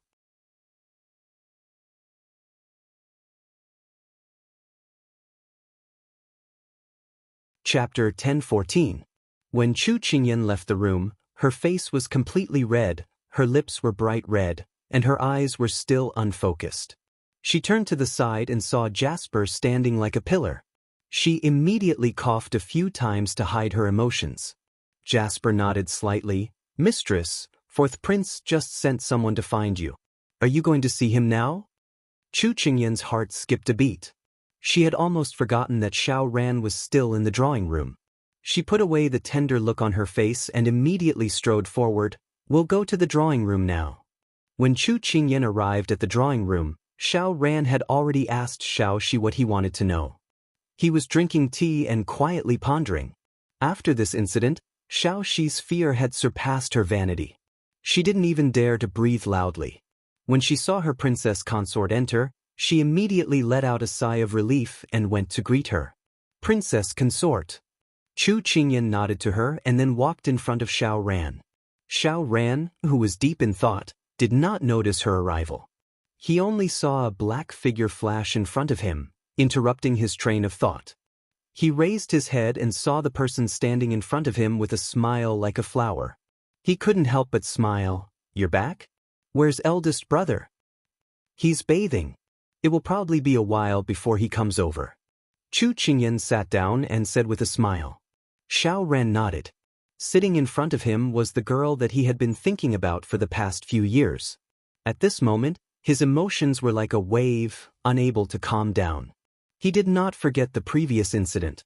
When Chu Qingyan dismissed the servants, leaving only Jasper, he said guiltily, Qingyan, last time I was blind and didn't recognize that person as you. There was only a difference of one word, but I didn't notice it. Every time I think of this, I feel especially vexed. When Chu Qingyan heard this, she said disapprovingly, I was wondering why you were frowning. So it's because of this matter. You don't have to take it to heart. After all, it's been so many years. It's normal that you can't recognize someone with a different appearance. You can relax. Also, I really like the little things you gave me. It's my good fortune to have a friend like you. When she finished speaking, she smiled and thanked him sincerely. After receiving her forgiveness, Xiao Ran also relaxed. It was because he cared too much about a person that he treated everything related to her, even if it was a trivial matter, as a big deal. Hearing her mention the box of gifts, he scratched his head in embarrassment and smiled foolishly. As long as you like it. Chu Qingyan covered her mouth and smiled, then asked about his life. How have you been these past few years? If I use 4 words to describe it, it's as calm as water, Xiao Ran sighed. I've always been cooped up in the palace. If I wasn't studying poetry, then I was reading The Art of War. If I wasn't practicing swordsmanship, then I was practicing archery. The days just passed like this. To be honest, I really envy you and eldest brother. You can leave the capital and live the life you want. You don't have to be restrained like this every day. When Chu Qingyan heard this, she smiled and shook her head. Hearing you complain here, how many people in the capital should commit seppuku? It should be said that the life you're living now is what most people are envious of. Xiao Ran shook his head. Everyone's status is not something they can choose. Actually, I don't like this kind of life. These past few years, I've always wanted to go to Lianxing to find you, but Imperial Mother has always stopped me from leaving the capital. If it wasn't for the Nansong invasion this time, I'm afraid I wouldn't have the chance to go to the border in this lifetime.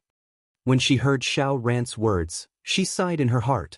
How could Consort Yu let her son go to the territory of a competitor? If something bad happened, she couldn't afford to take the risk. It's fine. Didn't we come back this time? Actually, as long as it's fated, we'll be able to meet again. She comforted. Xiao Ran also knew that she was comforting him, so his tone was a little downcast. Actually, during the Nansong invasion this time, I didn't fulfill my duty. I didn't beat them out of the Sichuan, and I even lost miserably. This can't be entirely blamed on you. The other party came with a vengeance and said that they were fully prepared tomorrow. You didn't have any experience before, so it's normal for you to fail. Didn't they say that failure is the mother of success? Now that you've experienced war, when you go to the battlefield again in the future, you'll definitely have a card up your sleeve, and it'll be much smoother, right? Chu Qingyan stood from the perspective of a friend and guided him. He didn't know why, but when these words came from other people's mouths, they didn't have any effect on him. But when they came from Qingyan's mouth, he felt as if he was instantly healed. Could this be the difference between caring and not caring? Qingyan, you're the best. Xiao Ran looked at her with sparkling eyes. Chu Qingyan felt that his gaze was a little strange, but she didn't think too much about it. She waved her hand confidently and said, "We're all friends, no need to be so polite." Xiao Ran chuckled, then remembered something. "Qingyan, you're not leaving this time when you return to the capital, right?" Chu Qingyan was a little distressed. "I'm not too sure. We were originally going to return to Lian City, but His Majesty ordered us to return to the capital." Hearing this, Xiao Ran's expression changed slightly. "Don't tell me you're still going to leave? Although the capital isn't as free as the outside world, there are still many fun places. I hope that you can stay here, so that when I want to find you in the future, I can find you anytime and anywhere." Chu Qingyan thought that he couldn't bear to part with her and Big Ice Cube, so she smiled and comforted him. "It's fine. If we're not here, you can still find other friends to play with. If you miss us, we can contact each other through letters. Besides, your eldest brother and I aren't too suited for life in the capital. To be precise, it should be that they didn't like to make a living in the deep waters of the capital." When Xiao Ran heard this, he didn't feel good. He thought that once Qingyan returned to the capital, she wouldn't leave again. Then he could get closer to her and find a suitable opportunity to express his feelings to her. But now, she still wanted to leave. Then wouldn't he have waited for all these years in vain? "Qingyan, can't you stay? If eldest brother has many things to take care of in the fief, you won't be able to help. Why don't you stay here? If you're afraid of being bored and lonely, I can often leave the palace to accompany you." Xiao Ran tried his best to persuade her. Chu Qingyan couldn't help but laugh. "Xiao Ran, of course I'll leave with His Highness. He can't possibly make me stay here." "He will, as long as there's a legitimate reason, such as the cancellation of your engagement." When Xiao Ran said this, Huang Yi suddenly walked in from outside and said with a smile, "Princess consort, the food is ready." Because her voice was too loud, it covered up Xiao Ran's words. Chu Qingyan turned to look at Huang Yi reproachfully. "How can you be so careless?" When Huang Yi saw that there were other people in the hall, she immediately stuck out her tongue and apologized. Chu Qingyan smiled and shook her head. Then she continued to look at Xiao Ran with a puzzled expression. "What did you just say?" When Huang Yi spoke, Xiao Ran suddenly realized that he had misspoken. He was a bit glad that she had appeared. When he heard the little lass's question, he quickly denied it. "Nothing." Chu Qingyan looked at him strangely and then threw the matter to the back of her mind. "It's almost time for dinner. You can stay in the food to eat later. Don't go back to the palace." You're tuning in to the Passion Pages YouTube channel. We're so grateful for your support, and don't forget to subscribe to join us on this incredible journey through captivating stories. Your generosity through donations truly makes a world of difference, as it's the primary source of revenue that allows me to expand and enhance this channel for you. Thank you from the bottom of my heart for being a part of this adventure.